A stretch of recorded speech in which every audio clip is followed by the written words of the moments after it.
중앙선거방송 토론위원회가 주관하는 제20대 대통령 선거 제3차 정책 토론회 진행을 맡은 편상욱입니다. 오늘 토론회는 오는 3월 9일 실시될 대통령 선거를 앞두고 우리 사회가 당면한 이슈들에 대한 주요 정당의 정책을 국민들께 알려드리기 위해 마련했고요. SBS, KBS1, MBC 등이 동시 중계하고 있습니다. 아울러 중앙선거방송 토론위원회 유튜브, 네이버 TV에서도 실시간으로 보실 수 있습니다. 중앙선거방송 토론위원회는 모두 3차례 정책 토론회를 주관하는데요. 오늘은 그 마지막 순서로 정치, 외교, 안보 분야의 이슈를 중심으로 진행됩니다. 먼저 오늘 각 정당을 대표해서 나와주신 네 분의 토론자를 소개해드리겠습니다. 국민의당 주재욱 국민미래연구원장입니다. 정의당 김종대 선대위 외교안보 특보입니다. 네, 안녕하세요. 국민의힘 원희룡 정책본부장입니다. 네, 안녕하세요. 더불어민주당 홍익표 국회의원입니다. 네, 반갑습니다. 네, 토론자의 좌석과 발언 순서는 사전에 추첨으로 결정됐습니다. 오늘 토론 주제는 정치개혁 방안과 북한 비핵화와 남북관계입니다. 첫 번째 주제는 사회자 공통질문 후에 시간 총량제 토론, 두 번째 주제는 주도권 토론으로 진행됩니다. 주어진 발언 시간이 지나면 마이크가 자동으로 소거되는 점 유념해 주시기 바랍니다. 효율적인 진행을 위해서 사회자가 토론 도중에 개입해서 질문을 할 수도 있고 또 발언할 토론자를 지명할 수 있다는 점도 알려드립니다. 그럼 본격적으로 토론을 시작하겠습니다. 사회자 공통질문에 대한 각 정당의 입장을 듣고 시간 총량제 토론으로 이어가겠습니다. 각 정당의 공통질문에 대한 답변 시간 1분, 시간 총량제 토론 발언 시간은 총 9분씩을 드립니다. 첫 번째 주제, 정치개혁 방안에 관한 사회자 공통질문입니다. 대한민국은 영국 시사주간지 이코노미스트에서 발표한 2020 민주주의 지수 보고서에서 167개국 중 23위로 완전한 민주국가로 평가를 받았는데요. 그러나 우리 정치권은 비효율적인 것은 물론 갈등과 분열을 부추긴다는 비판까지 받고 있습니다. 그동안 권력구조와 선거제도 개편 등 다양한 논의가 이루어졌지만 정치에 관한 불신은 계속되고 있습니다. 따라서 지금 정치개혁을 위해서 가장 필요한 과제는 무엇이고 또 어떻게 이룰 것인지에 대해서 각 당의 입장을 들어보겠습니다.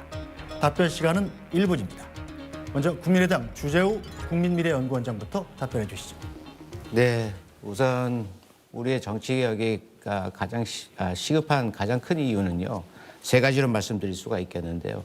일단 헌법에서 보장한 상권 분립이 제대로 유지가 되고 있지 않는 것 같습니다. 지금 특히 정부 관련해서 보게 되면은 너무 많은 권한을 갖고 있어서 정말로 제왕적 대통령이라고까지 이렇게 묘사가 되고 있고요. 두 번째가 이 국정 운영이 이제는 경영입니다.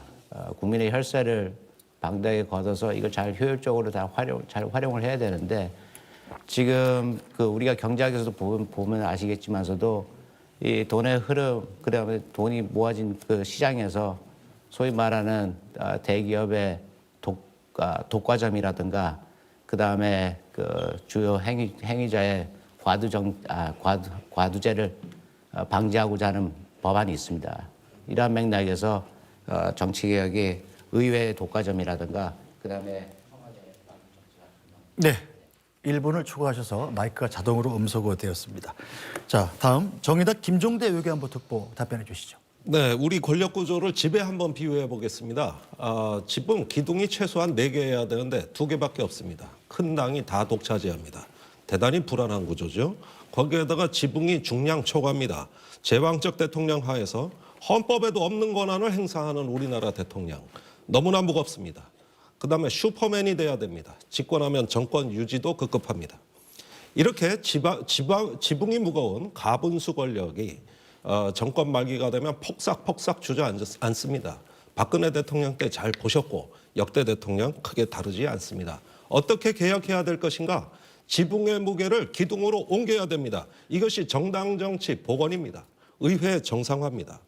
이렇게 해서 안정된 구조하에서 국민을 닮은 정치, 기득권을 닮은 정치가 아니라 이제는 국민이 참여하고 국민 민심 그대로 닮은 정치로 확 바꿔야 된다. 정권 교체냐, 정권 연장이냐가 아니라 정치 교체가 답이라는 점 말씀드립니다. 네, 국민의힘 원희룡 정책본부장 답변해 주시죠. 예, 지금 우리 민주주의는 잘못된 청와대 구조 때문에 모든 것이 왜곡되어 있습니다. 청와대가 이 소수 참모들에 의해 둘러싸여서 폐쇄되고 또 군림하는 그런 구조로 되어 있죠. 여기서 소위 586 운동권 세력들이 국정 전체를 농단하는 문제가 심각합니다. 윤석열 후보는 대통령이 일하는 방식을 확 바꿀 것입니다. 청와대를 단절과 폐쇄의 권력이 아니라 국민들에게 열려 있고 또 장관과 총리에게 충분한 책임과 자율성을 주는 그러한 구조로 바꿀 것입니다. 그렇게 하기 위해서 공간도 바꿉니다. 취임 첫날부터 지금의 청와대로 들어가지 않고 광화문 청사로 출근하고 청와대의 부지는 모두 국민에게 돌려드릴 것입니다. 이러한 공간과 일하는 방식은 앞으로 그동안 구호로만 있었던 민주주의가 실제로 작동되는 대한민국을 만들 것입니다. 네, 더불어민주당 홍익표 국회의원 말씀해 주시죠. 네, 87년 그 헌법 체계에 대한 한계를 많은 국민들이 지적하고 계십니다. 이제 새로운 체제로 나가야 됩니다. 그것은 절차적 민주주의에서 보다 정의로운 민주주의로 나가야 됩니다. 정의로운 민주주의의 핵심 키워드는 세 가지입니다. 첫째는 참여입니다. 그리고 두 번째는 공정, 그리고 세 번째는 공동체입니다. 이러한 것들을 하기 위해서 우리는 첫 번째 참여 민주주의를 확대해야 됩니다. 충분히 과학기술이 발전했고 중요 정책 결정에 국민들이 참여할 수 있는 토대를 마련해서 국민이 실질적인 주권자로서 행동할 수 있고 결정할 수 있는 기회를 부여해야 한다고 생각합니다. 두 번째는 사회경제적 양극화와 불평등을 해소할 수 있는 정치가 돼야 됩니다. 우리 헌법에 있는 토지공 개념을 비롯해서 경제적 민주주의를 부활시켜야 됩니다. 그 세 번째는 정부의 임무는 과제와 성과 중심의 정부 운영을 해야 됩니다. 케네디 대통령이 달나라 프로젝트 했습니다. 달나라로 가기 위해 결정을 했는데 쉬워서가 아니라 해야 될 일을 하기 위해서 결정한 것입니다. 마지막으로 글로벌 가치에 기초한 중개업을 연결하겠습니다. 네, 각 당의 입장 들어봤는데요. 이제 시간 총량제 토론으로 이어가겠습니다. 원활한 토론을 위해서 1회 발언은 되도록 1분 30초 이내로 해주시기 바랍니다. 먼저 국민의당 주재우 국민미래연구원장부터 토론 시작해 주시죠. 네, 감사합니다. 지금 공통 질문 사항에서도 그 공통적인 주제어라든가 그 핵심 키워드는 정치개혁인 것 같습니다. 그리고 앞서 세 분께서 말씀하셨다시피 87 체계에 대한 그 국민들의 피로감이라든가 그다음에 한계가 역력하게 지금 드러나고 있는데요. 지금 87 체계에 대해서 개혁의 목소리는 굉장히 높아져만 가는데 현실 정치에서는 역시 이구동성으로 또 같은 입장을 밝히고 있습니다. 그럼에도 불구하고 이것이 현실화되고 있지 않습니다. 이에 대한 현직 의원님하고 전직 의원님들께 이 문제에 대해서 한번 여쭤보고 싶습니다. 현실 정치에서 87 체제의 개혁의 가장 큰 장애 요인이 뭐라고 생각하십니까? 자, 어느 분 발언하시겠습니까? 예, 정의당 김종대 의견부터 듣고. 예, 아무래도 제가 좀 큰 당에 쓴소리를 하지 않을 수가 없어요. 솔직히 말해서 지금 정치는 갈 때까지 간 정치입니다. 지금 양당제 폐해가 거의 극에 달했다. 지금 미국이나 영국의 양당 정치가 민주주의의 어떤 퇴행을 보여주는 거 잘 알고 계시는데 우리나라에 그대로 지금 수입되고 있습니다. 그런데 이번 대선에서도 보면은 국민들의 부동표가 유례없이 높고 정치 냉소주의, 심지어 반정치주의가 나타나고 있습니다. 앞으로 5년 이내 우리나라에도 트럼피즘 같은 반정치주의 세력이 저는 등장한다고 보고 있습니다. 왜 이렇게 됐느냐? 이 정치의 불신을 초래한 그 주역이 정당이기 때문입니다. 그러니까 최초의 준법자는 입법자가 돼야 되는데 자기가 만든 법, 정치개혁 법안을 안 지키고 위성정당을 창당했어요. 그다음에 당헌당규에 귀책 사유가 있는 지역에 그 후보자를 내지 않는다고 해놓고 보궐선거에 후보를 냈습니다. 이렇게 입만 열면 약속을 위반하고 결과에 책임지지 않고 그다음에 언제까지나 어떤 법을 갖다가 자기가 입법하고 자기가 위반하는 이런 현상이 차곡차곡 쌓이면서 이제 국민들이 정치에 눈을 돌리고 있습니다. 2016년 광화문의 촛불이 광화문에서는 정권을 바꿨지만 여의도로 오다가 중간에 멈췄습니다. 정치개혁이 어느 날 사라졌습니다. 이렇게 사라진 의제에서 이제 선거 때 되니까 정치개혁하겠다고 다시 말씀하고 계십니다. 저 큰 당에서. 이걸 과연 진정성 있게 받아들일 수 있을까요?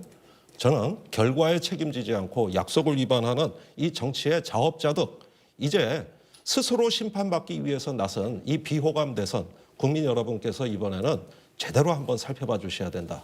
이 점을 꼭 말씀드리고 싶습니다. 네, 다음 발언은 누가 해주시겠습니까? 네, 원희룡.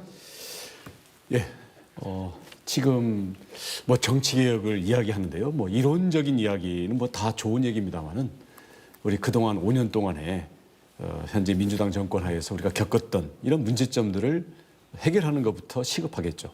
우선 가장 먼저 지적해야 될 것은 조국, 추미애, 박범계로 이어지는 이 검찰과 공수처를 비롯한 공권력에 대해서 소위 민주화 세력을 자처했던 이 민주당 정권이 검찰을 권력의 신여화, 도구화해서 철저한 편가르기로 검찰, 경찰 내에서 인사까지도 나라를 두동강내는 이것을 어떻게 재발을 방지할 것인가, 이 점을 제기하지 않을 수 없습니다.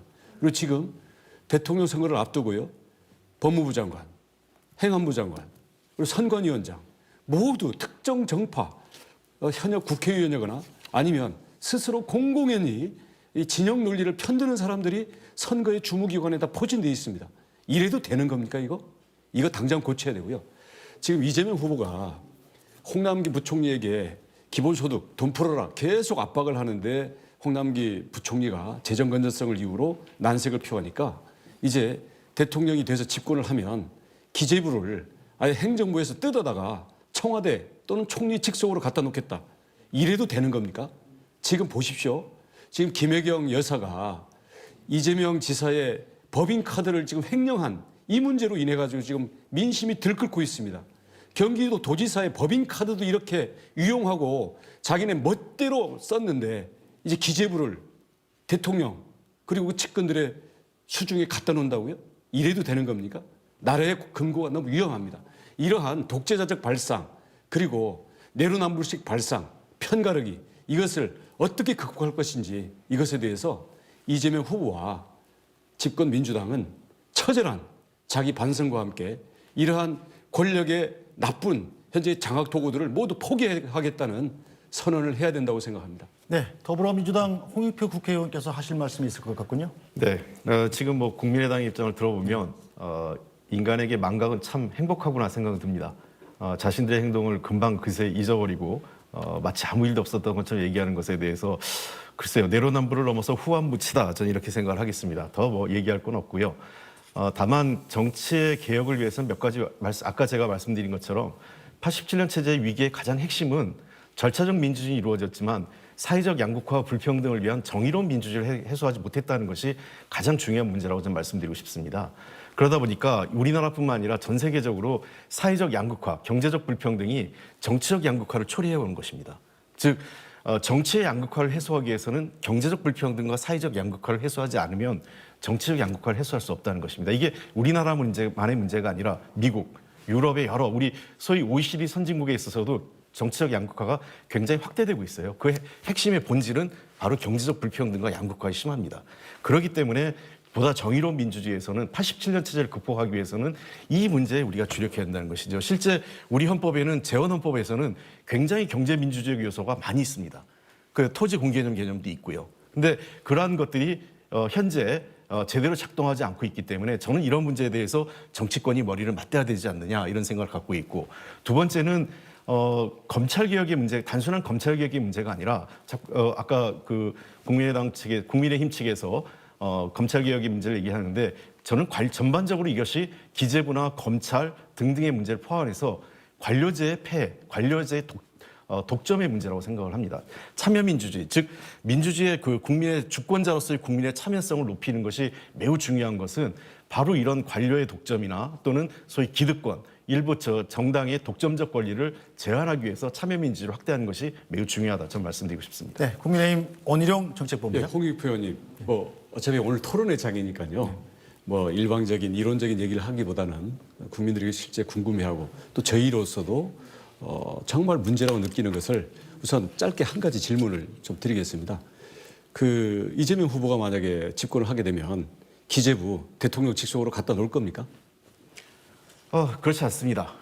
그렇게 되지 않을 거고요. 그거는 공약을 그렇게 했잖아요. 이재명 후보가. 그렇지 않습니다. 그거는 여러 가지 안으로서 얘기한 거고 말씀드리다시피 과거 우리가 참여정부 당시에 기재부를 재정부하고 기획예산처로 분리했었지 않습니까?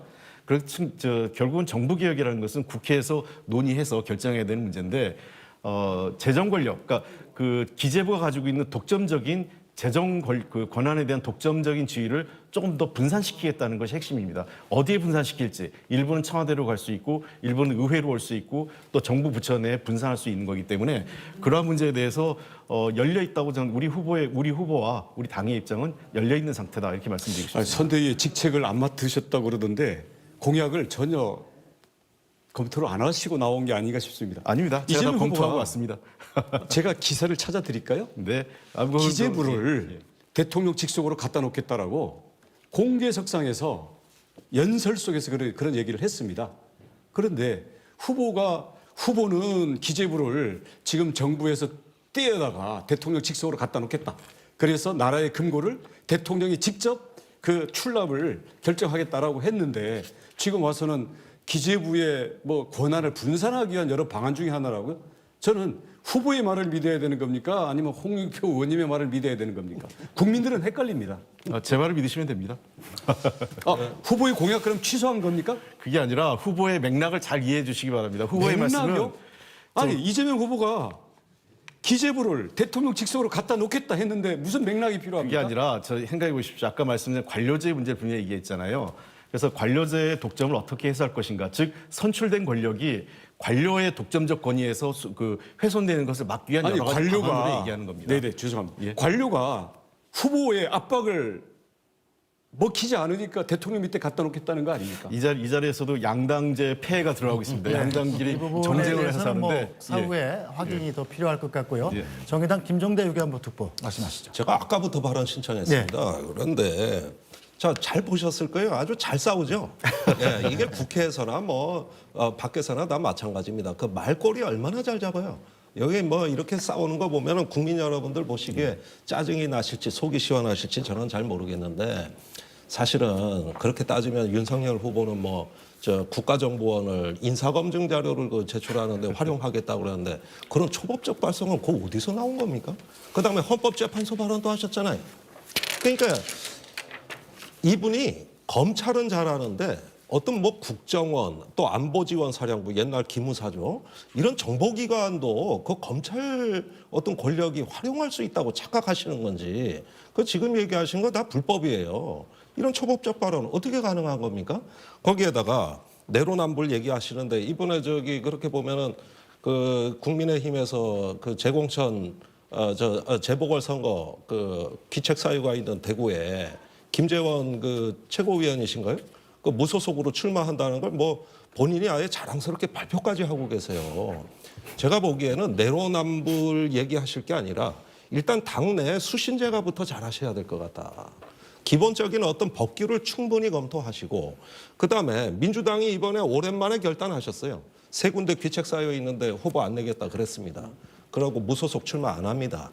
그러면은 최소한 이 정도는 각자 당원 당규에 법을 지키라는 것도 아니에요.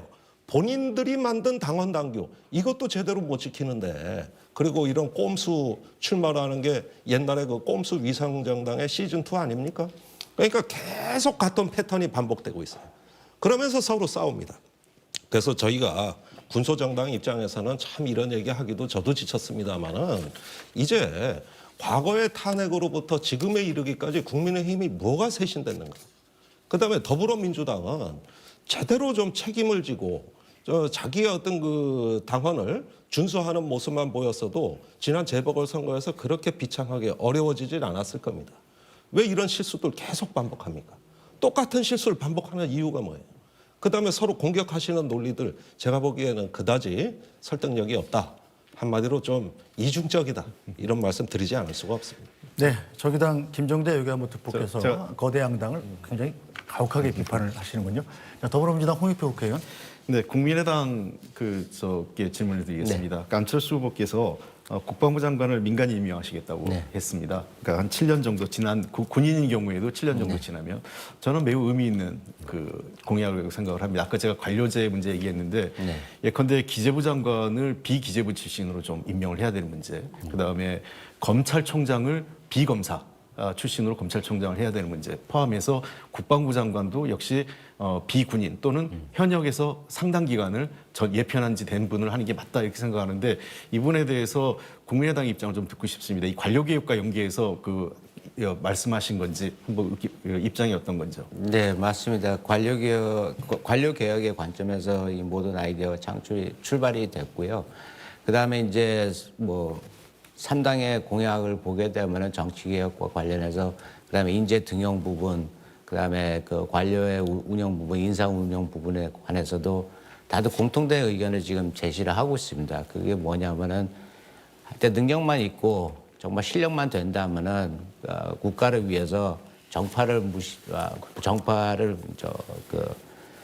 정파에 상관없이 모두 다 등용하면서 국가 발전에 이바지하겠다는 그런 의지를 보여왔습니다. 네 명의 이제 모든 대통령 후보께서도 이제 다 그런 입장을 밝혔는데요. 그런 의미에서 지금 안철수 후보님도 그러한 이제 아이디어를 냈고요. 그러면서 한 가지 또 국정 운영의 이제 효율성 제고를 위해서 아무래도 특히 국방 산업이라든가 우리가 군수 산업을 보게 되면은 지금까지 부조리와 비리가 많았습니다. 그걸 또 근절하겠다는 이제 그런 의지 차원에서도 지금 이제 그러한 방향으로 지금 가닥을 잡았고요. 예, 그러면서 뭐 이것이 그렇다고 해서 뭐 비군인이라고 그래가지고 뭐 민간인이 뭐 국방부 장관 한다고 그래가지고 이게 또 국민들이 그렇게 또 크게 우려할 사항은 아니라고 생각합니다. 앞서 말씀하시다시피 홍 의원님께서 말씀하셨다시피 예편한 군인 장군이라고 하시면은 뭐 예편 7년 후에 이게 가능하고요. 그다음에 이제 또 우리가 국방 전문가라고 해가지고 뭐 군인뿐만 아니고 또 민간인에서도 이제 그 전문가들이 굉장히 많습니다. 그리고 선례도 있습니다. 우리가 문민정부 때도 이제 그런 경우가 있었고, 그다음에 뭐 다른 나라들 보게 되면 역시 마찬가지입니다. 심지어 유럽에 보게 되면 국방부 장관이 여성인 경우도 있습니다.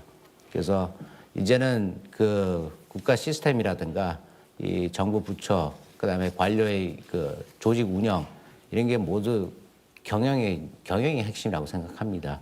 이제는 경영을 잘해야지만 그러한 부처도 살아날 수 있고 그다음에 국가 발전에 도움이 된다고 생각합니다. 네, 국민의힘 원희룡 정책본부장. 예, 그 윤석열 후보는 아까도 말씀드렸습니다마는 취임 첫날부터 청와대에 들어가지 않습니다. 이게 단순히 공간에 대한 문제만이 아닙니다. 공간은 사람의 인식과 행동을 규정을 짓습니다. 지금 청와대는 단절과 폐쇄 그리고 수직적으로 군림하고 억압적인 이러한 구조로 되어 있습니다. 그렇기 때문에 취임 첫날부터 청와대로 들어가지 않고 이것은 국민에게 돌려드리고요. 앞으로 뭐 여러 가지 아까 우리 김종대 전 의원님께서도 지적을 하셨습니다마는 기존의 권력기관들과의 관계도 완전히 바꿀 것입니다. 권력기관을 장악해서 그것을 하나의 수단으로 쓰는 이런 부분들을 내려놓고 모든 권력기관들을 정상화할 것이고 민정수석실도 그런 의미에서 폐지를 할 것입니다. 지금 비대한 청와대 조직도 간소화할 것입니다. 지금의 청와대는 행정부처들에 대해서 1대1로 감독하고 지시하는 체제를 갖고 있습니다. 그러다 보니까 소수의 문고리 권력들이 인사, 정책, 정당 이 모든 것을 장악하고 여기에 대해서 지시하는 그런 권위적인 구조로 되어 있는데요. 이것을 완전히 해체할 것입니다. 그렇게 해서 대통령이 장관들과 총리와 참모들과 민간 전문가들과 늘 같은 사무실에서 서로 위원회 속에서 회의를 하면서 대통령은 대통령의 일에 집중하고 총리와 장관은 그들의 일에 자율성과 책임성을 갖고 진행하는 그런 면에서는 청와대로 들어가지 않는 윤석열 이 최초의 대통령은 앞으로 국정 운영의 방식 그리고 권력기관들이 작동하는 방식을 근본적으로 바꿔낼 것입니다. 얘기하는 김에요. 아까도 답을 못 들었는데 저는 민주주의는 언제든지 집권당이 잘못하면 정권교체가 될 수 있다는 그 믿음과 이것이 실제로 작동되는 것이 민주주의의 핵심이라고 생각합니다. 선거의 공정성이 핵심인 거죠. 그러면 우리 역대 정부에서도요. 선거를 앞두고 선거 주무부서인 행안부, 법무부 그리고 선거에 직접 심판을 보는 선관위는 공정성에 그래도 신망을 받는 그러한 인선들을 해왔습니다. 지금 현역 민주당 국회의원이 장관을 맡고 있는 법무부, 행안부 장관 즉각 사퇴하고요. 지금 편파 시비 그리고 이재명 후보에게 무죄 판결을 내렸던 이 노영희 선관위원장의 임명 이것을 즉각 철회해야 된다고 생각합니다. 집권당의 입장을 듣고 싶습니다. 네. 그래서 지금 그 원희룡 그 전 지사께서는 자꾸 우리나라 대한민국의 민주주의를 되게 그 후퇴시킨 거로 생각합니다. 대한민국의 민주주의는 시스템으로 운영됩니다. 누가 대통령이 되든 또 누가 장관이 되든 그 부처의 고유한 업무나 또는 이 최소한 절차적 민주주의, 그다음에 법적 그 문제를 지키는 것이 그게 민주주의죠. 그래서 저는 문제가 있으면 고발하시고 문제를 지적하시면 되고 만약에 정 문제가 있으면 그 장관을 바꿀 겁니다. 그런 문제를 지금 지적도 안 하고 정치 공세 차원에서 하는 것은 적절치 않습니다. 언제 우리가 사람 때문에 국정원에서 댓글 공작을 했습니까? 사람과 관계없이 검찰이나 권력기관이 정치에 개입한 게 어떤 뭐 국회의원이 그 부처의 장관이어서 또는 부처의 책임자여서 그랬습니까? 저는 이런 문제에 대해서 아까 분명히 얘기했는데 망각과 후한무치가 국민의힘에서는 너무 쉽게 자신들이 했던 행동을 좀 잊어버리고 있지 않나 이런 생각을 하고요. 제가 한 가지 질문을 드리겠습니다.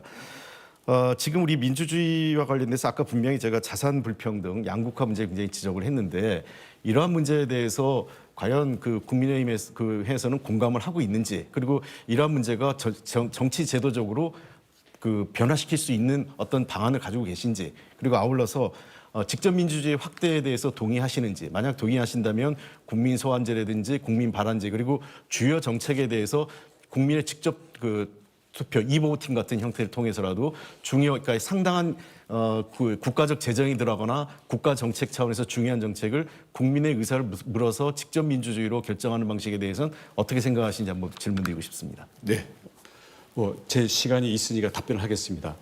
양극화 심각하죠. 이걸 대통령이 해결을 하는 게 최우선 과제일 겁니다. 자, 이 부동산 폭등 그리고 일자리를 말살시킨 소득주도 성장 국민들이 그렇게 반대하고 시장에서 그렇게 반대하는데 이거 밀어붙인 거 바로 민주당 정권입니다. 양극화를 이제는 내 집 마련의 꿈과 청년들의 일자리 취직 자체를 꿈을 앗아가버린 민주당의 자기 잘못에 대한 반성이 없으면서 야당을 탓을 하고 계십니까? 이것부터 바꿔야 되고요. 자, 국민 소환 이런 거 말씀하셨습니다.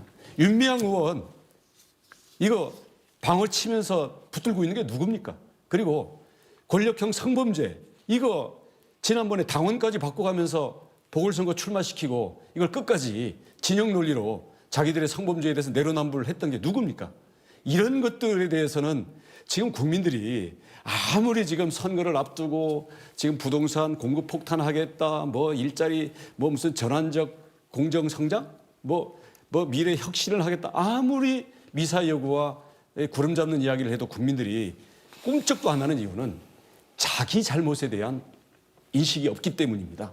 그렇기 때문에 자기 잘못에 대한 반성 그리고 그것이 바로 국민의 뜻을 받드는 거지 지금 무슨 국민의 직접 민주주의를 얘기를 하십니까? 윤미향 의원부터 자르십시오.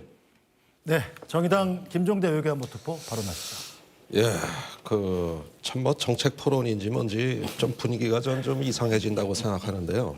우선 하나씩 좀 정리를 해보겠습니다. 홍익표 의원께서 우리 사회 양극화와 불평등 문제를 얘기하시는데 이것은 87년 체제라기보단 97년 체제에 가깝다.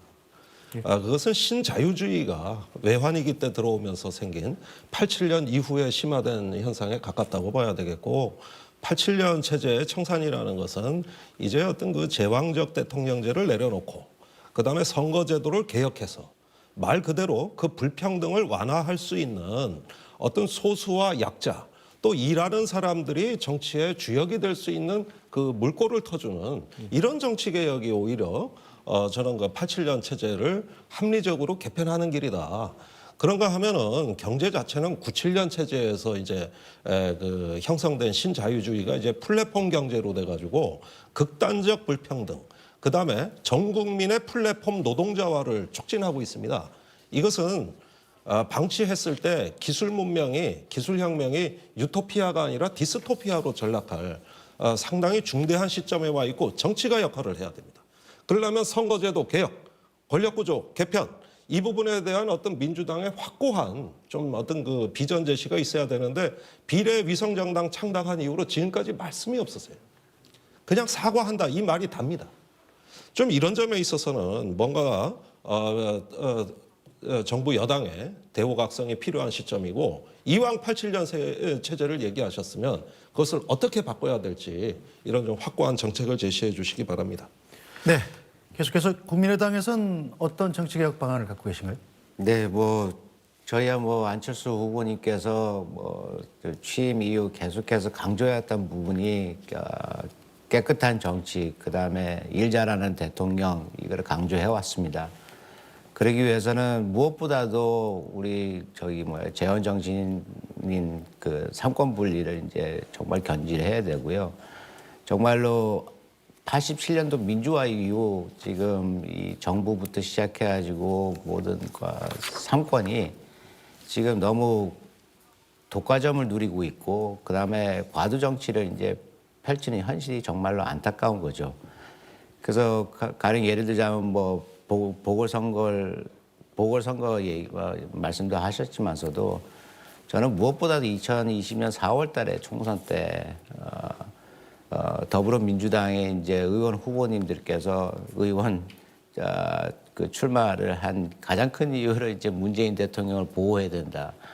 아니 국회가 행정부 정부를 견제해야 될 입장인데 오히려 옹호하고 나서겠다고 하는 것부터 그런 소식을 듣고서 정말 경악을 감추지 못했는데요. 그래서 일단은 삼권 분리부터 시작해가지고 아까 정의당의 이제 김종대 위원님께서 말씀하셨지만서도 지금 이 87 체제의 가장 큰 문제점이 지금 21세기 우리나라 사회의 다원화되고 그다음에 굉장히 다양화되고 있습니다. 근데 이 변화에 지금 우리의 민주정치라든가 정치 체제가 이 변화에 적응을 못하고 있는 것 같습니다. 그래서 지금 나름대로 그래도 적응을 하겠다고 해가지고 지금 다른 거대 양당의 이제 대통령 후보들의 이제 공약을 보게 되면은 이런 약자와 소수자들 생각해가지고 공약을 남발하는 수준까지 갔습니다 지금. 그래서 정말로 이게 정책적인 소위 말하는 공론화도 거치지 않고 그다음에 토론도 되지 않고 검증되지 않은 상황에서 저의 입장과는 무관하지만서도 우리 당의 입장도 무조건 무관하지만서도 여성가족부라는 그 정부 부처를 폐지하겠다고 그런 소위 말하는 정치인답지 못한 그런 발언을 한 것부터 보게 되면은 이게 정말로 매표 행위를 위한 발언으로밖에 느껴지지 않습니다. 그래서 정말로 이제는 앞으로 한국 사회가 좀 더 성숙된 민주 사회를 나아가기 위해서는 이런 이제 안철수 후보님께서는 이제 소위 말하는 우리 사회의 다양성, 그다음에 다원화 여기 이러한 이제 현실을 직시를 하고 여기에 맞춰서 우리의 정치 시스템도 바뀌어야 된다고 생각합니다. 그래서 거기서 가장 핵심적인 게 그래서 이제 소선구제를 이제 중대 선구제로 이제 바꿔야 된다고 그렇게 말씀하십니다. 그래서 그게 이제 저의 핵심인데 지금 꼼수 정당하고 우리가 비례 연동제도 하지만서도 거대 양당 두 분께 이제 여쭙고 싶은 것은 이제 앞으로 우리나라 이제 다음 차기 정부에서 정치 개혁에 이제 드라이버가 걸리게 된다 그러면은 이 선거구제의 변혁에 대해서 아니면 개혁에 대해서 여러분들은 다음 총선을 염두에 두고 어떻게 생각하시는지요? 네, 국민의당 주재우 국민미래연구원장께서 선거구제 개편의 필요성을 말씀하셨는데요. 자, 국민의힘 원희룡 정책본부장. 예, 국민의당에서 시간도 좀 계신 것 같고 또 저희와 관련된 공약을 거론을 하셨기 때문에 저는 짧게 질문 겸해서 드리겠습니다. 아까 여가부 폐지를 비판하셨는데요. 여가부 폐지를 반대하십니까? 제 입장과는 무관합니다. 아니, 안철수 제 개인적인. 안철수 후보는요? 안철수 후보님은 아직 입장 발표 안 했습니다. 발표 안 했습니다. 네. 여가부에 문제가 잘못한 게 뭐라고 생각하십니까? 많죠. 개인의 입장이든 안철수 후보 많죠. 입장이든 많죠. 제 개인의 입장에서는 많습니다. 어떤 혹시 예. 인식이 같은지 한번 뭐 저기 뭐야 그 대표적인 거 한 두세 가지만 얘기해 보시죠. 불미스러운 사건에 대해서 그 대응 방식부터 시작해가지고요. 거기서 이제 보여줬던 이제 무능력과 무기력 뭐 그런 것 등등입니다. 여가부가 자기 잘못에 대해서 반성하거나 인정하는 얘기를 들으신 적이 있습니까? 한 번도 없습니다. 그럼 어떻게 해야 되죠? 그래- 자기 잘못을 인식하지 못하는 그런 부서나 사람에 대해서는 어떻게 해야 되죠? 그렇죠. 그렇다고 우리가 헌법적인 절차도 있고 그다음에 이게 정부의 일개 부처인데 일단 공공기관이지 않습니까? 이게 그렇다고 그래서 뭐 그냥 개인의 의지에 따라서 그냥 이렇게 폐지할 수 있는 그런 상황이 안철수 후보는 교육부도 폐지하겠다고 하시지 않습니까? 뭐 그런 것 같습니다. 교육부 폐지는 되고 여가부 폐지는 안 됩니까? 언제 정하실 겁니까? 제가 궁금해서 묻는 거예요. 왜냐하면 여가부 공약을 아까 여가부 폐지 공약을 네네. 비판을 하셨기 때문에 네네네. 언제쯤 여가부 폐지에 대한 입장을 정하실 겁니까? 조만간 입장 발표가 있을 것 같습니다. 조만간 합니다. 네, 네, 기다려 보겠습니다. 네. 네, 더불어민주당 홍익표 국회의원. 네, 여러 특히 소수정당 쪽에서 정치 개혁 관련돼서 선거구제 개혁 얘기를 많이 해주셨는데요. 선거구제 개혁의 기본 정신은 비례성과 공정성이라고 할 수 있겠죠. 그다음에 우리가 가지고 있는 지역 간 갈등, 또 계층 세대별 어떤 다원성을 어떻게 보장할 것이냐 이런 문제들을 종합적으로 고려해서 선거제도 개편은 이루어진다고 생각을 합니다. 그런 측면에서 비례성이 있는 연동형 제도가 지난 20대 국회에서 합의가 됐는데. 아쉽게도 거대 정당 우리 당을 포함해서 한 거에 대한 국민께 대단히 송구스럽게 생각하고 이제는 좀 바로잡을 때가 됐다 이렇게 생각을 합니다. 그런 측면에서 정치 개혁에 있어서의 선거제 개혁 반드시 우리가 시급하게 해야 된다 생각을 하고 있고요. 두 번째는 우리가 정치 개혁을 할 때 이런 게 있어요. 그러니까 대통령이 공약하는 거는 청와대의 권력과 정부 혁신을 공약하는 게 맞고요. 그다음에 또 물론 우리나라 대통령의 특성상 국회 개혁이나 정당 개혁도 선거구 개혁까지 할 수 있습니다. 그러나 이런 부분에 대해서는 좀 더 국회가 중심이 돼서 여야가 좀 논의를 모아가야 돼요. 그러니까 대통령에 출마하신 분들은 의견 표명을 하고 이렇게 바꿨으면 좋겠다라는 의견 표명을 했지만 결국은 입법사항 아니겠습니까? 그 입법사항에 대해서는 국회에서 각 정당들이 머리를 맞대고 지혜를 모아야 되는 부분이라고 생각을 합니다. 그런 측면에서 조금 더 저는 국회와 정당이 각성해야 될 시점이라고 생각을 하고요. 세 번째는 여가부 폐지 얘기가 나와서 얘기인데 여가부에 대해서의 문제점은 여러 차례 저희도 공감하고 있고 문제가 있다고 생각을 합니다. 이미 여성기본법이 2015년 7월에 양성평등기본법으로 전환됐어요. 그런 걸 감안하면 그리고 여성가족부 자체가 굉장히 젠더 의식의 결여된 이름입니다. 즉 여성에게 가족의 문제를 책임지듯이 그러니까 여성이 가족 문제를 책임져야 한다는 그런 것을 내포한 전근대적 부처의 명칭이 여성가족부이기 때문에 이미 오래전부터 시민사회 쪽이나 저도 그에 공감을 했고 여성가족부를 성평등부나 또는 양성평등부 또는 성평등부 등 여러 가지 형태로 좀 바꿔야 되는 것 아니냐라는 얘기가 있었기 때문에 다만 이 문제를 접근하는 방식에 문제는 있습니다. 차별과 배제 그다음에 어떤 이 남녀 성별 갈라치기 이런 것에 해서 정치를 해나가는 것은 매우 부적절합니다. 선거에 도움이 된다고 갈라치기라는 것은 전 바람직하지 않고요. 역시 정치 개혁을 하기 위해서는 통합과 비전을 제시해야 되는 게 매우 중요합니다. 통합된 국가만이 개혁을 지속할 수 있고 통합된 국가만이 그 개혁을 성공할 수 있다고 저는 생각합니다. 네, 정의당 김종대 외교안보 특보. 예, 부처가 잘못한 거를 갖다가 들춰내가지고 그 존재 자체를 없애자 그러면은 제가 보기엔 검찰도 만만치가 않고 그 외에 나쁜 짓 하는 부처들 참 많습니다. 국정원 댓글 공작했지만 없애지 않았습니다. 기무사 민간인 사찰했지만은 이름만 바꿔서 그대로 존속시켰습니다. 근데 여가부 폐지라는 이 과격한 용어는 도대체 어디서 나온 것이냐? 남녀 갈라치기입니다. 사실은 지금 원희룡 전 지사께서는 방금 안희정 사건 같은 그런 걸 염두에 두고 하시는 말씀 같은데 여성 권익을 제대로 여가부가 대변했냐 이런 말씀에 지금 동의를 하신단 말이에요. 그런데 지금 그 양상은 시중에 정치 시장에서 어떻게 소비되고 있느냐? 저거는 페미니즘이다. 또 남성에 대한 역차별이다. 이렇게 편가르기를 해가지고 여성가족부에 대한 공격으로 이어지고 있는 거예요. 지금 그것이 정치 시장에 소비되는 행태입니다. 그럼 이게 편가르기지 어떻게 편가르기가 아닙니까? 그리고 보수 정권 저번에 지난 이재명 대통령 그 당선될 땐 통일부 폐지하자 그랬잖아요. 그때 통일부 폐지하자 그래놓고 또 반대가 심하니까 못했지 않습니까?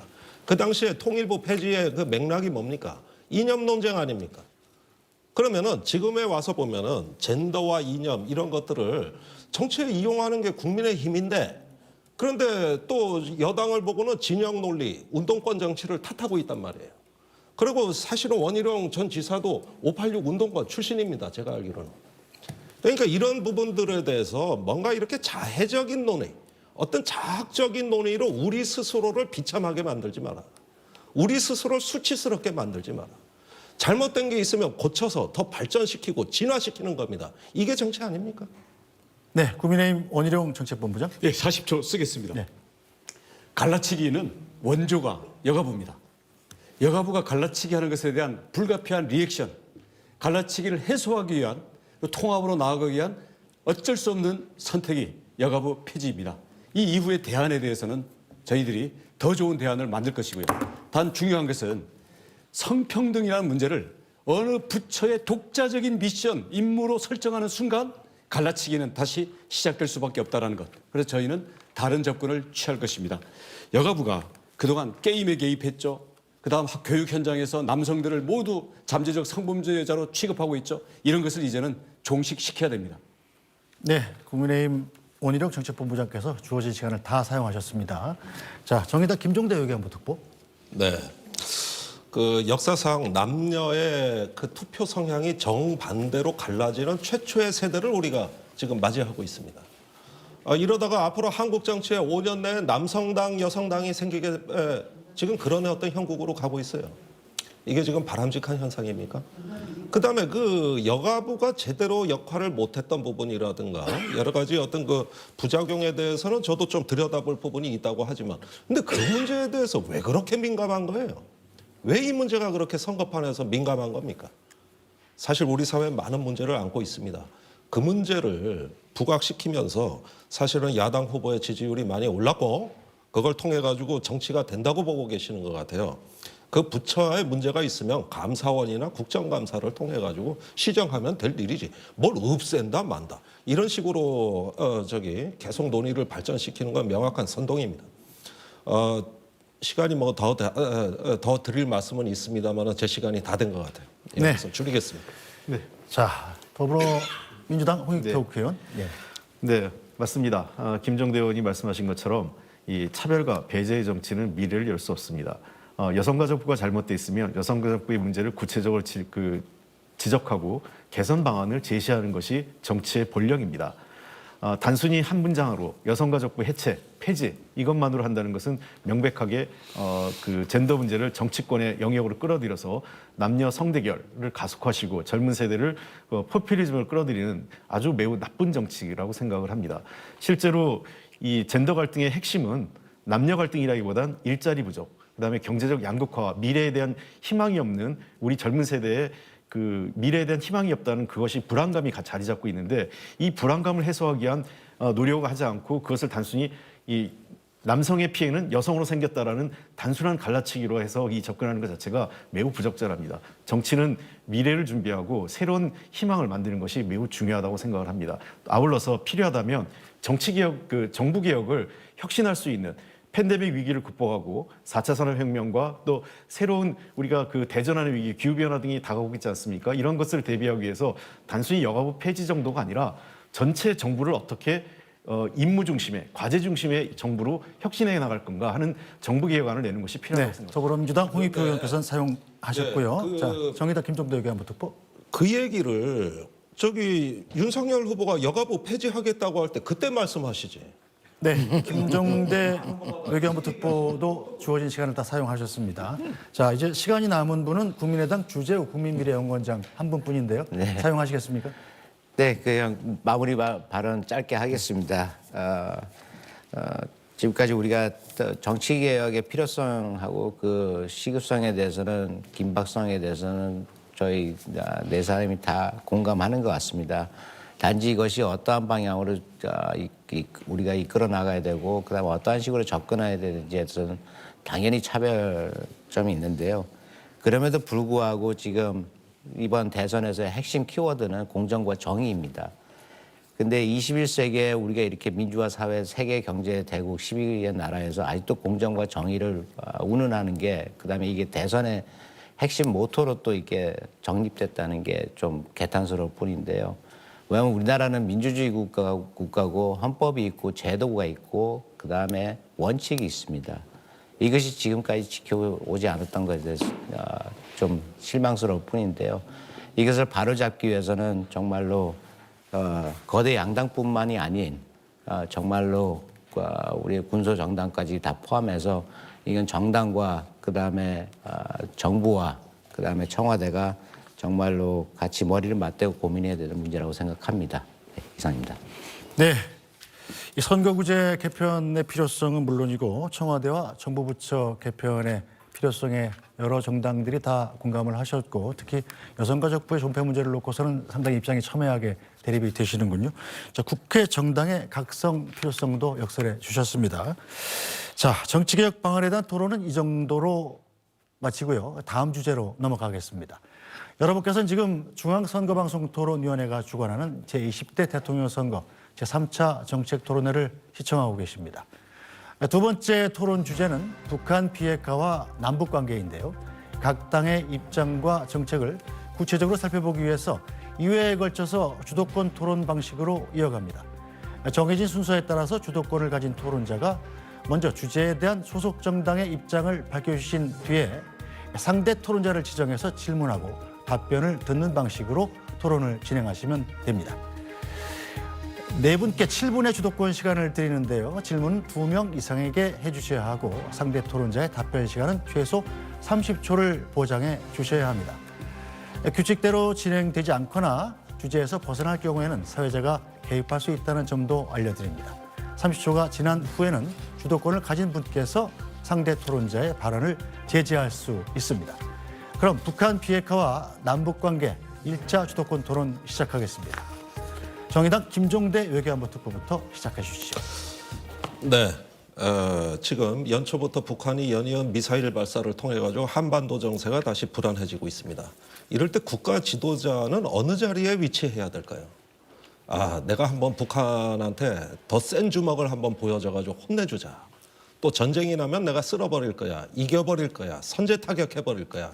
이런 사고라면 그것은 군사 지도자가 할 일이지 정치 지도자가 할 일이 아닙니다. 군사 지도자는 전쟁에 승리하는 게 목표지만 정치 지도자는 전쟁을 억제하는 것이 본연의 임무다. 위기 관리가 뭔지는 알아야 된다. 이 점을 우선 말씀드리면서 질문을 시작해 볼게요. 원희룡 전 지사께 질문을 드리겠습니다.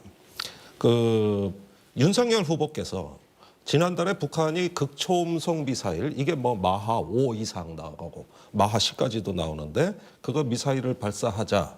이거는 방어가 안 되는 무기다. 말하자면 미사일 방어로 안 된다. 사드로도 못 막는다. 이렇게 얘기하셨어요.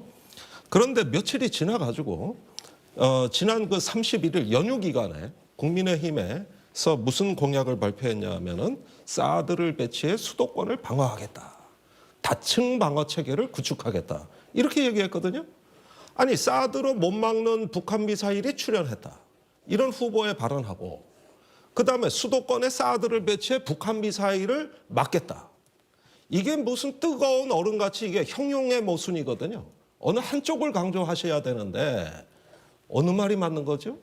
자, 국민의힘 원희룡 정책본부장 30초 답변 시간 보장 받으셨습니다. 예, 우리 김종대 의원님은 사실은 제가 굉장히 존중하는 우리 군사안보 전문가십니다. 사실 충분히 그 팩트와 우리 국가 전략에 입각한 토론이 될 수 있는 분이기 때문에 좋은 질문이라고 생각을 하고요. 아시다시피 우리 지금 문재인 정부의 국방 백서도 마찬가지입니다만은 북한의 특히 핵미사일, 미사일에 대해서는 이게 발사 단계가 있고 공중 단계가 있고 우리가 이미 낙하해서 우리가 피해를 당한 단계가 있지 않습니까? 그러면 저쪽이 사일로나 아니면 기차 위에다가 이 포대를 세워가지고 쏘는 단계가 임박했을 때는 이제 소위 말하는 선제적 타격이라는 개념, 용어는 다릅니다만은 그다음 공중에 있는 요격, 그다음 떨어진 다음에는 이제 대량 응징 보복. 이게 용어만 달랐지 이제 문재인 국방 백서에도 똑같이 들어 있는 거거든요. 네. 예. 그러면 여기에서 자 선제 타격이다 또는 미사일 방어 체계다 아니면 대량 응징 보복이라는 이 체계 자체는 사실 군사 전략상 당연히 가는 건데 지금 말씀하시는 것처럼 요격을 어떻게 할 거냐 이 문제가 되는 거죠. 요격이 고고도가 사드고요. 그다음 밑으로 중고도, 저고도는 뭐 패트리어트 이렇게 갈 텐데 북한도 미사일 고도와 속도가 발전 진화하듯이 우리도 여기에 대한 대응 체제가 발전 진화해야 되는 알겠습니다. 겁니다. 예, 그죠? 제 시간 지금 그런 뜻으로 엄청나게 받아들여 주시기 지나가고 있어요. 바랍니다. 예. 예. 아니 그걸 다 설명하시는 게 아니라 저는 논리적이지 않다는 부분을 지목한 건데 거기에 대한 답변만 하시는데 벌써 시간 반이나 지나갔고 이거 제가 참 난처합니다. 자, 다시 짧게 그러면은 답변할까요? 예? 아니 그러니까 고고도보다 더 이따가 본인 위에 발언 시간에 한번 그 얘기를 더 하시고 탄도 미사일로 갈 수가 있는데 질문은 아닌 상황입니다. 예. 자, 그러면은 이 성주에 있는 사드가 사실 수도권으로 못 올라온 이유는 상대방과 거리 유지를 위해서 못 올라온 건데 평택이나 계룡대 같은 전략적 중심도 방어를 못 하고 저쪽에 성주까지 내려가 가지고 북한하고의 어떤 거리 유지 이게 고고도 방어기 때문에 굉장히 중요한 개념이거든요. 근데 지금 검증 안 된 그 수도권 배치 이거는 군에서도 요구 안 하는 사항이고 주한미군 사령관도 그런 어떤 사드 배치는 필요 없다 그랬고 다 그랬는데 유일하게 국민의힘 혼자만 얘기하고 계시거든요. 이게 어디서 이런 어떤 논리가 검증이 됐습니까? 그 당에 군사 전문가들이 많이 계세요. 그분들이 아실 만한 분들이거든요. 네, 토론 규칙상 네. 두 분 그러니까 이상께. 검증이 된 얘기냐 이게. 자 사드가 필요 질문하세요. 없다라는 주한 미군 사령관 전 사령관의 발언에 대해서는 부속수 전문가시니까 사령관. 예. 전문가시니까 그 배경과 내용을 정확히 아시지 않습니까? 이렇게 호도를 하면 안 되고요. 전제가 붙어 있죠. 왜냐하면 우리 전임 사령관이고요. 네. 그 전제라는 것은 지금의 미군 이 미사일 방어 체제가 그러니까 한국이 미국의 미사일 방어 체제에 들어오면 사드가 필요 없다 이 얘기를 했지. 북한의 핵미사일에 대한 대응 체제 자체가 필요 없다는 얘기가 아닙니다. 그러니까 아시잖아요.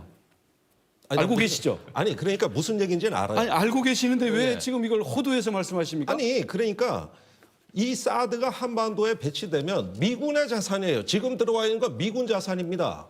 그러면은 자기들 국민들이 많이 있는 수도권이거나 아니면은 허브 기지가 있는 평택이나 이런 데 방어하려고 들어오는 게 우선순위지. 해보니까 기술적으로 안 돼서 경북 성주로 간 거잖아요. 네, 규칙상 다른 한 분께 질문을 더 하셔야 됩니다. 아 그렇습니까? 네. 자 그러면 홍익표 제가 의원께 여쭐 수밖에 없는데 도대체 이렇게 기술적으로 검증 안 되고 군의 요구 사항이 없는 얘기를 왜 국민의힘이 얘기하느냐? 그다음에 한 가지 더 답변하셔야 돼요. 지금 이재명 후보는 핵 추진 잠수함을 도입하시겠다. 이거 문재인 대통령이 하려다 안 된 거죠. 네. 왜냐? 동맹국이 반대하니까 그죠? 핵 연료를 수입해야 되는데 미국이 허락 안 해주거든요. 네. 그러면은 이걸 갖다 전임 정부도 하려다가 안 됐고 차기 잠수함은 원자력 추진 잠수함이 아니라 디젤 잠수함을 하고 군이 이미 의사결정을 했습니다. 근데 왜 이런 공약을 내면 또 한 가지 경항모모함 같은 게 그게 대북 억제 무기입니까? 이건 원정작전 무기예요. 그러니까 국방 예산 자꾸 급격히 증가시키면서 내가 뭔가 멋있는 무기, 북한에 보여주고 싶은 무기 자꾸 이런 데 공약을 내시는데 네, 지금 이게 문재인 답변권을 정부. 보장하셔야 네. 됩니다. 그런 부분에 대해 재검토하실 용의 없습니까? 후보께서 얘기하신 거니까 이 자리에 제가 재검토란 말은 그렇지만 일단 경항모 자체는 말씀하신 대로 우리가 이제 단순히 북한만을 한 게 아니라 그 소위 대양해군, 그러니까 원거리 작전 우리가 그 소위 소말리아 인근의 해적으로 의해서 문제가 생기기도 하지 않습니까? 그래서 경항모가 대양해군이라는 측면에서 원거리 작전의 필요성이 높아지는 측면이 고려된 거고요. 핵잠수함은 말씀하신 대로 미국의 반대가 있어서 쉽지 않지만 계속 설득해 나가겠다. 일종의 대북 억제력 차원 또는 그걸 대북 억제력을 넘어서 동북아 지역에서 우리의 국방력을 좀 강화할 필요성이 있다는 거고요. 사드 문제는 아까 김종대 의원 잘명하신 것처럼 전혀 얼토당토하는 얘기를 지금 자꾸 주장을 하는 것 같습니다. 네, 정의당 김종대 외교안보 특보의 주도권 토론 시간은 끝났고요. 자, 이제 국민의힘 원희룡 정책본부장 주도권 토론 시작하시죠. 예, 우선 간단히 국민의당에 질문을 하겠습니다. 2017년에 안철수 후보께서는 사드 철수, 그러니까 사드 배치 반대를 당시에 민주당 후보 또 심상정 후보랑 같이 사진까지 찍었어요, 그죠? 근데 지금도 그 입장이 그대로입니까? 아니면 바뀌었습니까? 그 입장이면 제가 여기 안 있습니다. 그리고 그런 적도 없었고요. 지금은 사드 배치를 하자는 입장입니까? 아니 제 개인적으로요. 아니 네, 안철수 후보 오늘 개인 토론회가 아니거든요. 개인. 맞습니다. 저도 윤석열 예. 후보를 대신해서 나왔지 제 토론회가 아니거든요. 예. 그 당시에 2017년도에 안철수 후보님께서는 당연히 그때 국익에 부합하기 때문에 찬성하는 입장이었고요. 그 다음에 그 사진이 정말로 그 위원장님께서 사용하기 좋아하신 그 단어 이제 많이 호도가 됐는데요. 그 사진을 보게 되면은 우리가 딱 한눈에 알아볼 수 있습니다. 자, 근데 제가 제 주도권 토론이니까. 예. 예. 제가 오늘 토론 오기 전에 궁금해서 확인을 해봤어요. 그랬더니 안철수 후보께서는 2017년에 사드 배치 반대하는 그 플랜카드 뒤에 똑같이 서셨는데 다른 분들은 뭐 처리하라 이거 아마 그 구호를 외치신 모양이에요. 근데 안철수 후보는 그냥 가만 계시더라고요. 그래서 오늘 나온 해명을 보니까 그때랑 이제 입장이 바뀌었다. 지금은 사드 배치를 반대하지 않고 필요하다. 근데 그때 왜 그랬냐 그랬더니 그때는 손을 들어서 구호를 안 외쳤다. 근데 그 차이가 중요한 건가요? 아니요. 그 사진이 이제 굉장히 미스리딩한데요. 왜냐하면 일단은 뭐 위원장님께서도 행사를 많이 다녀보셨겠지만서도 단상에 올라와서 많은 그 참여자들과 사진 찍는 시간이 있습니다. 그때 와서 플랜카드를 열었던 거고요. 두 번째, 문제 핵심은 저는 이렇게 반론하고 싶습니다. 그날 3월 8일 날 33차 세계 여성의 대회 날이었습니다. 그 당시에 잠깐 제 주도권 모든- 토론 시간이니까 그러면 지금 우리 교수님의 말씀은 결국 당시에도 사드 배치를 찬성하는 입장이었는데 네. 그냥 반대하는 그 문재인 후보와 심상정 후보 옆에 그냥 서서 그 플랜카드 위에서 그냥 사진만 찍힌 거지 그때도 찬성하는 입장이었다. 네. 그렇게 이해하면 되겠습니다. 네, 네, 네. 알겠습니다. 팩트 네, 체크는 네. 나중에 네, 하겠습니다. 네, 네. 자, 민주당의 우리 홍익표 의원님께 이제 질문을 던지겠습니다.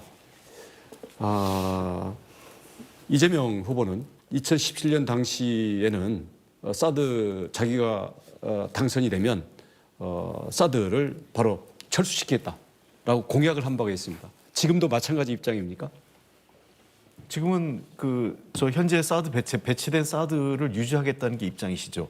2017년에는 그러한 말씀을 하셨지만 지금 대선 후보로 됐을 혹시 때 왜 바뀌었는지 설명할 수 있나요? 글쎄요. 뭐 제가 아는 범위 내에서 설명을 드린다면 네.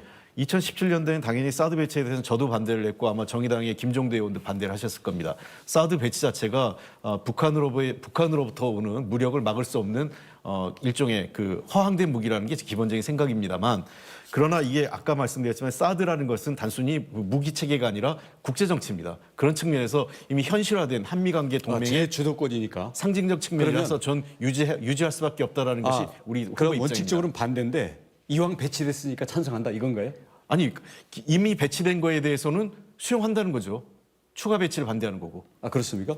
그럼 우리 추가 배치하는 것도 만약에 사실상 그걸 기정사실화하면 그때는 또 찬성하시겠네?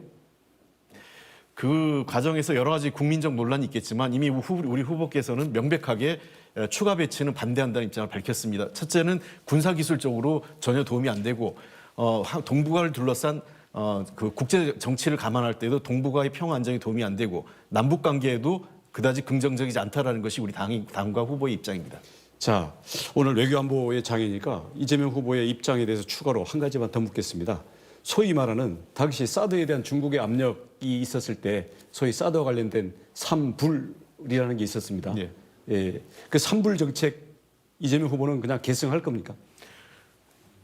그것은 이미 지나간 정책이죠. 왜냐하면 초기에 삼불 정책이라는 게 중국의 압박이 있었고 박근혜 정부 때 시체말로 저질러 놓은 일 아닙니까? 그거를 문재인 정부가 들어와서 수습한 거예요. 그래가지고 소위 삼불이라는 것으로 중국과 한중 간에 협의를 해서 그 문제 사드 문제를 사실은 한중 외교 갈등의 핵심에서 벗어났다는 외교적 성과이죠. 이제는 자, 추가 그런데 사드 이미 배치. 제가 얘기한 중국이 현재 사드를 더 이상 문제 삼고 있지 않지 않습니까? 그렇습니까? 예. 확실합니까? 예, 저희 현재 사드를 갖고 배치된 사드 문제를 갖고 추가적으로 그 어떤 압박이나 자, 외교적 그러면 그 제재하고 있지 않죠. 이재명 후보는 중국 정부에게 현재 배치된 사드에 대해서는 중국 정부가 문제 삼고 있지 않다. 만약에 그와 관련된 다른 이야기를 하는 중국 관계자가 있다면 중국 정부 입장과 다르다라고 선언을 했다. 이렇게 얘기해도 되겠습니까? 책임질 수 있겠습니까? 예, 중국 정부의 공식 입장은 아니니까요. 예. 책임질 수 있겠습니까? 네, 말씀하십시오. 좋습니다. 그것도 팩트 확인하겠고요. 산불이라는 게 사드 배치 안 하겠다. 그다음 미사일 방어 체제 안 하겠다. 그다음 일본과의 삼각 동맹이든 군사 동맹, 군사 협조 안 하겠다. 이거죠? 그게 아닌 걸로 알고 있는데. 뭐 비슷합니다. 비슷하지만 좀 다른데요, 내용이. 그 각각에 대한 입장을 듣고 싶습니다. 자, 하나하나 자, 좀 사드 다시 추가 보죠. 배치 사드 추가 배치는 동의하지 않습니다. 반대하는 거죠? 예. 좋습니다. 그다음 미사일 방어. 미사일 방어 체계는 지금 우리 정부가 추진하고 있지 않습니까? 아니, 한국형 말고 미국과 연계되는 거. WMD 체제 편입되는 거. 아니, 편입이 아니라 연계되는 걸 얘기하는 거죠. 그 문제에 대해서는 그 한미동맹 차원에서 앞으로 논의가 좀 이루어져야 되는 건데 현재 우리 정부의 입장을 계승한다면 한국형 미사일 방어 체계를 완성하는 것이 현재 입장이죠. 그리고 WMD 체제 편입하는 문제에 대해서는 또 다른 국제정책 합의가 필요합니다. 그다음 일본과의 군사 정보 교환이라든지 군사 협력을 강화하는 거. 일본과의 군사 협력은 할 수 있죠. 다만 늘 우리 문재인 대통령이 얘기하신 거지만 한미 동맹은 있지만 한미일 삼각 동맹은 없습니다. 한국과 일본 간에 필요할 때 군사 협력 하죠. 그러나 그것이 그 우리가 필요로 할 때 하는 거지 한미일 간의 그 삼각 한일 동맹 잠깐 10초 남았습니다. 잠깐 한미일 군사 끊겠습니다. 동맹은 아닙니다. 예. 예. 예, 이따 또 한 번 더 다시 오죠. 네, 예, 어차피 그때 2차 하겠습니다. 주도권 토론 기회가 있기 때문에 국민의힘 원희룡 정책본부장께서는 사드 배치 문제에 대한 각 당의 입장 차이를 굉장히 자세히 거론을 해주셨습니다. 자, 계속해서 더불어민주당 홍익표 국회의원 주도권 토론 시작하시죠. 네, 김종대 의원님께 질문 드릴게요. 이 사드 배치 문제에 대해서는 뭐 저하고는 여러 차례 얘기를 많이 하셨기 때문에 사드 배치가 북한으로부터 미사일 위협 또는 미사일을 포함한 여러 가지 그 군사적 위협으로부터 보호할 수 있는 장치라고 생각하십니까? 아니 매우 제한적으로 무용지물이라고는 얘기 안 해요. 그렇죠. 예. 예, 어떤 무기든 쓸모는 있어요. 예. 그러나 매우 제한적입니다. 이미 북한이 사드를 돌파할 수 있는 무기가 많습니다. 자, 그러니까 우리가 비용 대비 효과, 그러니까 우리가 그 사드가 지금 배치하는데 대개 1조 5천억 정도 들지 않습니까? 네. 비용 대비 효과 그리고 군사 기술적 성능 또 그로 인해서 따라오는 외교적 부담이 있지 않습니까? 그런 걸 감안할 때 사드 배치가 우리 국위에 부합된다고 생각하십니까? 아니면 사드 추가 배치를 하지 않는 게 국위에 부합된다고 생각하십니까? 그 비용 대비 효과하고 기술적 문제 때문에 유럽의 사드가 단 한 기도 배치되지 않았습니다. 네. 특히 독일 같은 미사일 방어를 추진하는 기지가 있는 나라조차도 사드 배치는 안 했습니다. 괌에도 안 했습니다. 이스라엘에도 안 했습니다. 그다음에 대량 생산되지 않은 무기이기 때문에 전 세계에 배치할 사드가 사실 거의 없고 지금 수입하겠다고 얘기하는 나라는 UAE 딱 하나가 있는데 10년째 협상만 하고 있어요. 그렇습니다. 10년째. 그러니까 주문하면 로키드 마틴사의 주문 제작 생산해야 되는 거 아니겠습니까? 아니 미군 자체 무장도 다 안 됐어요. 그리고 사실 그리고 미국의 군사 전략도 더 이상 사드를 이 미래 미사일 방어 체계의 주요한 수단으로 보고 있지 않지 않습니까? 그래서 일본에도 사드 요격 무기가 없습니다. 레이더만 있고 이거는 한국하고 미군 부대에만 배치돼 있는 극히 소량의 무기에 불과한 것이죠. 네, 그래서 제가 지금도 보기엔 개발 중입니다. 예, 제가 그래서 이 아무 그 효용 없는 무기를 갑자기 뜬금없이 충분한 설명도 없이 단 한 줄로 사드 배치 추가 이렇게 얘기하는 것은 그 책임 있는 대선 후보의 입장은 아니라고 생각을 하고요. 저 원희룡 전 지사님께서 제게 질문을 드리겠습니다. 윤석열 후보께서 선제 타격 발언하셨죠. 이 선제 타격 발언과 관련돼서 이게 그 국제법적으로 가능하다라고 검토해 보셨습니까? 당연히 가능하고요. 문재인 정부의 국방백서 아시죠? 거기에 선제 타격 개념이 있습니까 없습니까? 아니 선제 타격 개념이 있는데 있으면서 지금 얘기하는 왜 거는 그런 게 국제법을 문제 아니라 삼습니까? 국제법적으로 제가 물어보는 게 가능하냐 물어보는 거예요. 가능하다. 가능하죠. 예. 어떤 조항을 근거로 하십니까? 아니, 문재인 후보의 국방백서. 아니 저는 국제법을 물어보시는 거예요. 왜냐하면 공당에서 이런 얘기를 발표할 때는요. 후보가 캠프에서 발표할 때는 그럼 문재인 정부가 하는 건 다 할 겁니까? 그리고 문재인 후보의 선제 타격과 지금 얘기는 전혀 다른 거죠. 그러니까 어느 나라든 예방적 예방적 그 자위권 행사는 존중하고 있습니다. 바로 그겁니다. 그러나 국제법상에서 할 때 중요하게 다루는 기준이 있어요. 그게 뭐냐면 2004년도 코피 아난 그 사무총장 시절에 임박성과 시의성, 그러니까 임박성 문제하고 따져는 문제가 있기 때문에 명확성이죠. 예? 명확성. 그러니까 임박성과 명확성. 그러니까 이 문제를 어떻게 입증할 거냐 하는 문제가 있는데 그 국민의힘에서 선제 타격을 할 때 임박성의 기준은 뭐고 명확성의 기준은 뭡니까? 자, 제가 이렇게 대답을 하겠습니다. 네. 자, 문재인 정부의 국방백서에 이미 있는 선제 타격 개념을 그대로 얘기한 것뿐인데 왜 윤석열 후보가 얘기하는 선제 타격은 임박성과 명확성이 없는 국제법 위반의 침략 전쟁일 것이다라는 그 전제가 어디서 나옵니까? 아니, 지금 그걸 갑자기 강조를 하셨기 때문에 북한이 아니, 똑같은 개념입니다. 아니, 제가 좀 설명드릴게요. 제 주도권이니까. 자, 일반적으로 유엔 원장 2조 4항에서는 원칙적으로 무력 사용 금지를 하고 있습니다. 다만 이제 그 유엔 원장 42조와 51조에서 예외적으로 안보리 결의가 있거나 또는 비례해서 할 수 있는 것들을 일부 허용을 하고 있는데 현재까지 이것이 국제사회에서 유엔 차원에서 허용된 적이 없습니다. 이 허용된 적이 있는 거 확인해 보셨어요? 침략 전쟁은 우리 헌법에서 금지하고 있습니다. 그렇죠. 우리 헌법에서 금지하고. 그러니까 국제사회에서 북한이 핵을 요새 뭐 기차 위에서 잠수함에서 그다음 사일로에서 지하 벙커에서 열지 않습니까? 잠깐 제가 얘기하는. 자, 핵무기 발사가 임박하면은 선제 타격, 공중에 있을 때는 요격, 당한 다음에는 대량 응징 보복. 이게 삼축이고 이게 국방백서에 있는 문재인 정부의 대북 핵 억제 체제입니다. 그걸 똑같이 얘기했는데 왜 여기에 대해서만 국제법 위반이라고 하십니까?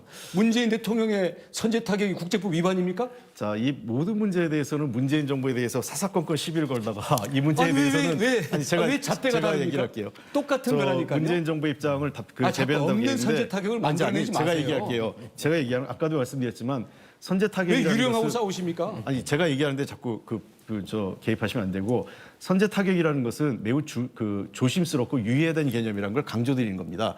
국제사회에서도 매우 제한적이고 예외적으로 그리고 사실 유엔 차원에서 지금까지 허용한 적이 거의 없습니다.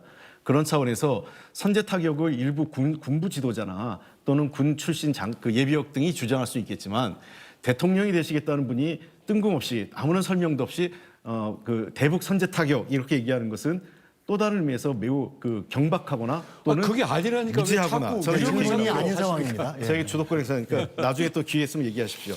그런 차원에서 제가 지적을 하는 겁니다. 그래서 선제 타격이라는 것을 개념을 꺼낼 때에는 굉장히 신중하게 이 발언을 꺼내야 되지 않느냐라는 것을 제가 얘기하는 겁니다. 김종대 의원께 시간이 얼마 안 남았으니까 한 번 더 질문 좀 드릴게요.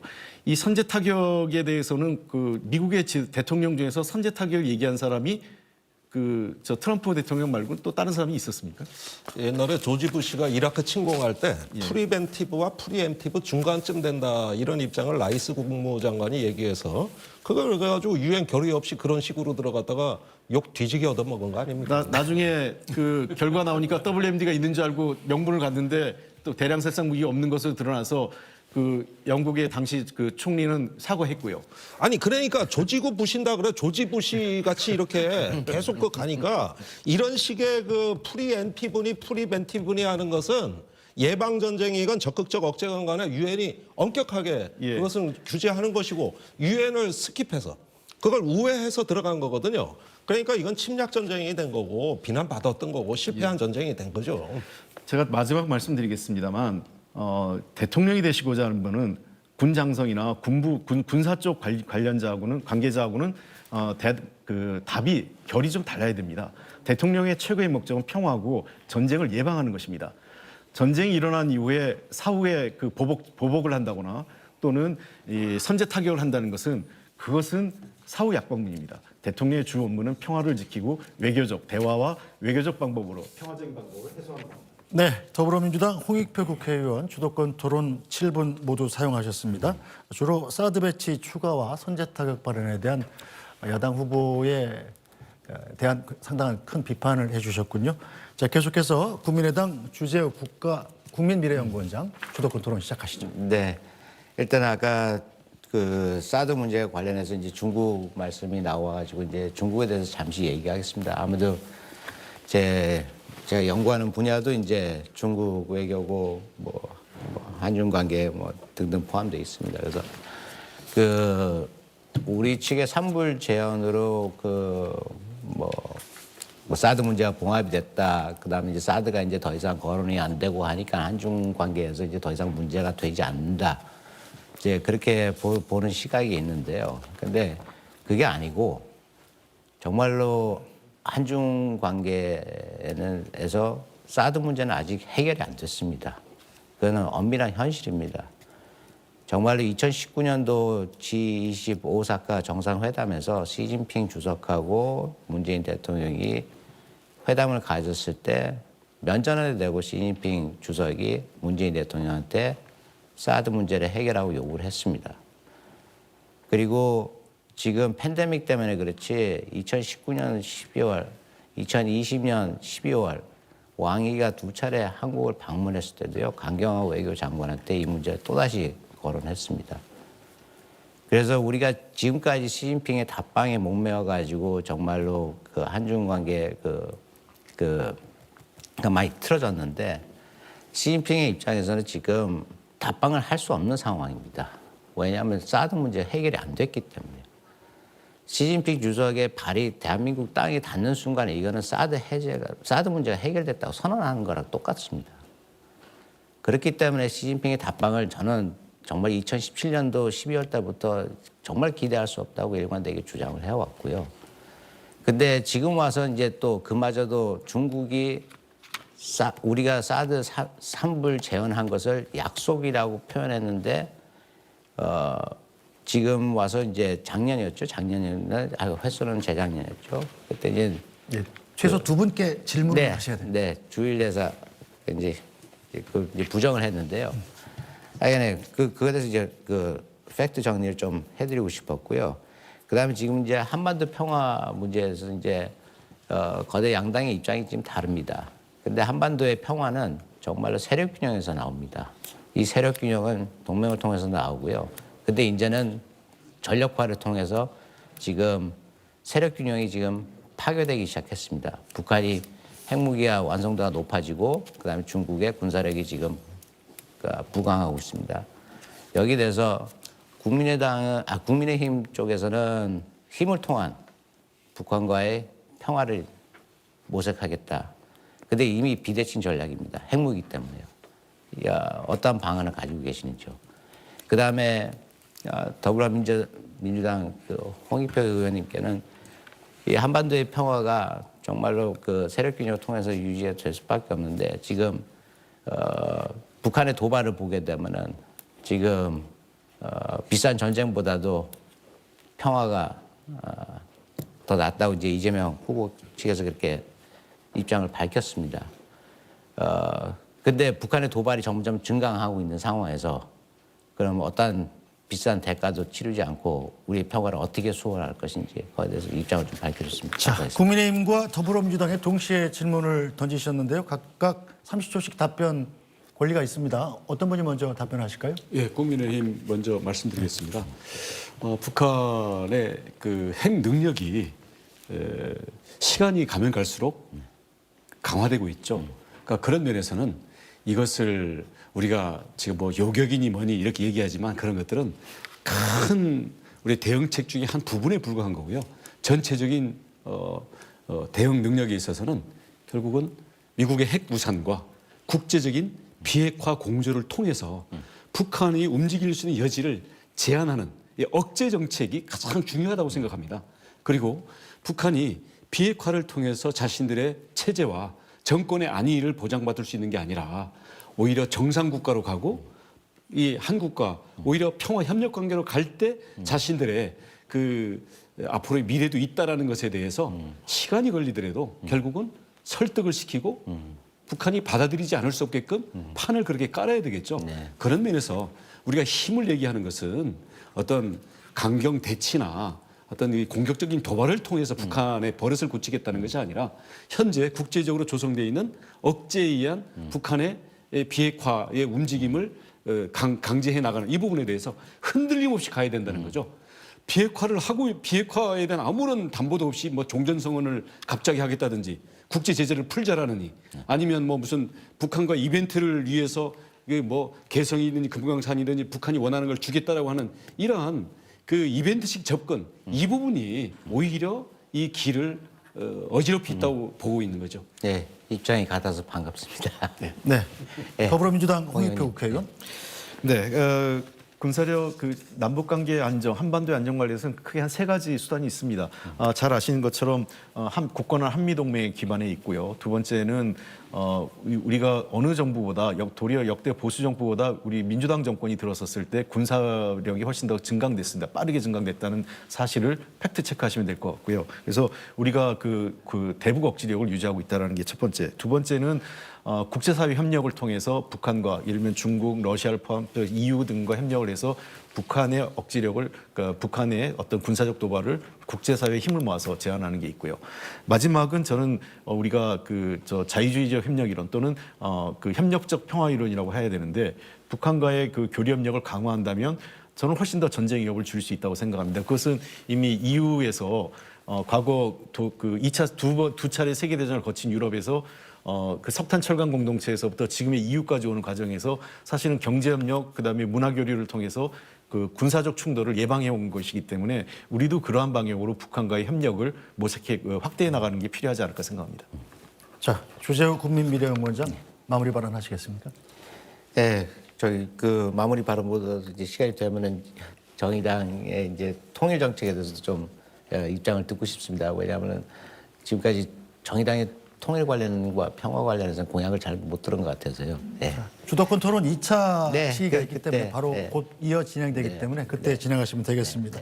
자, 국민의당 주재우 국민미래연구원장 한중 관계와 사드 문제 또 그리고 북한 위협에 대한 대처 방안에 대해서 심도 깊은 논의가 이루어졌습니다.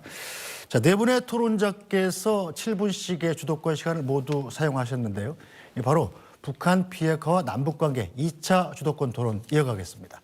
역시 7분씩의 주도권 시간을 드리고 형식은 1차와 같습니다. 그럼 정해진 순서에 따라서 국민의힘 원희룡 정책본부장 주도권 토론 시작하시죠.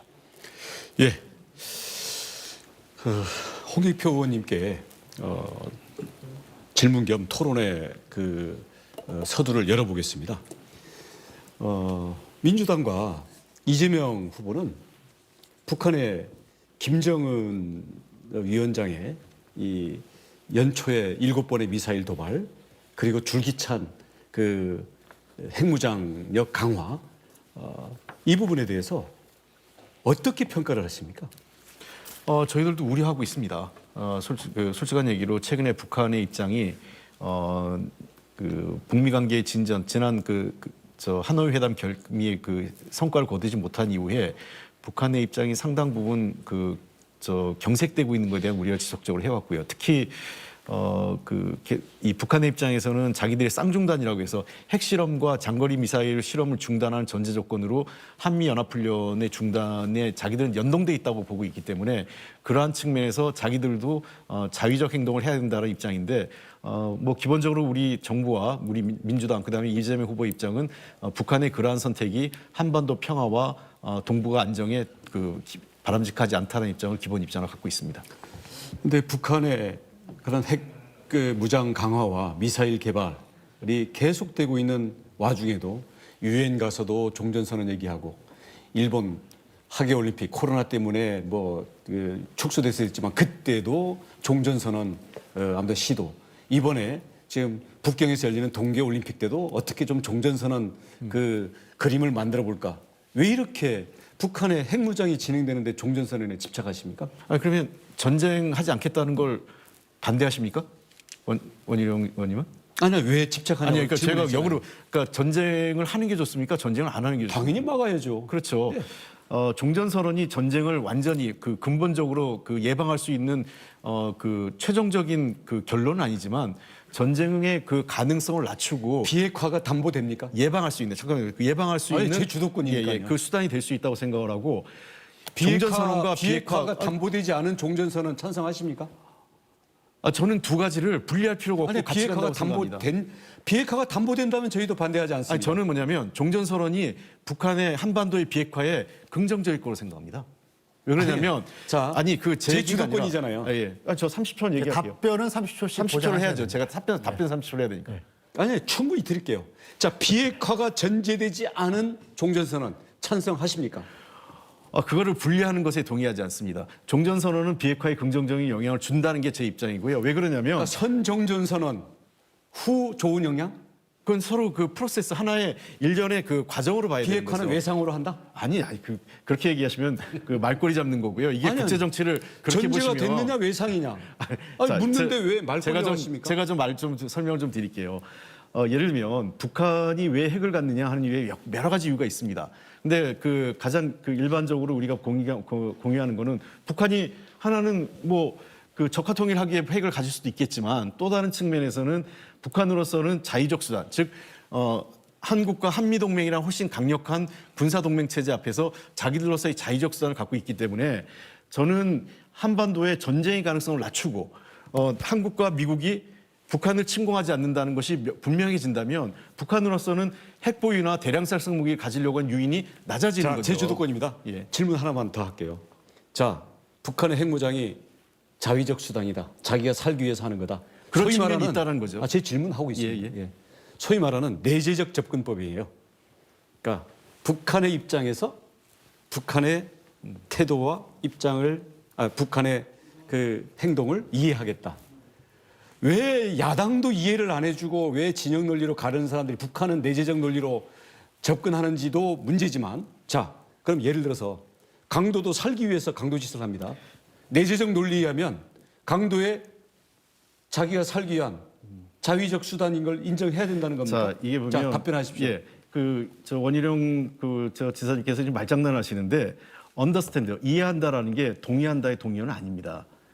그러니까 우리가 이해한다고 할 때는 그 입장이 왜 그런지를 아는 거고 분석하는 거죠. 저도 연구자였기 때문에 늘 상대 입장을 분석합니다. 그 분석을 바탕에서 우리의 대응책을 마련하는 것이 너무나 정당하고 당연한 거 아니겠습니까? 그런데 마치 이 보수 정당에서 입장은 상대를 이해하는 것을 특히 북한 문제에 가면 그렇습니다. 북한 문제에 가면 이해한다를 동의한다로 그걸 등치시켜 버려요. 그건 말장난이에요. 규칙상 한 조건이니까요. 분께 다른 한 분께 저희는 더 질문하셔요. 그런 때는 이해라는 용어를 쓰는 게 아니고요. 분석, 판단한다라고 정확한 용어를 씁니다. 알겠습니다. 우리는 북한의 입장에 대해서 분석, 판단합니다.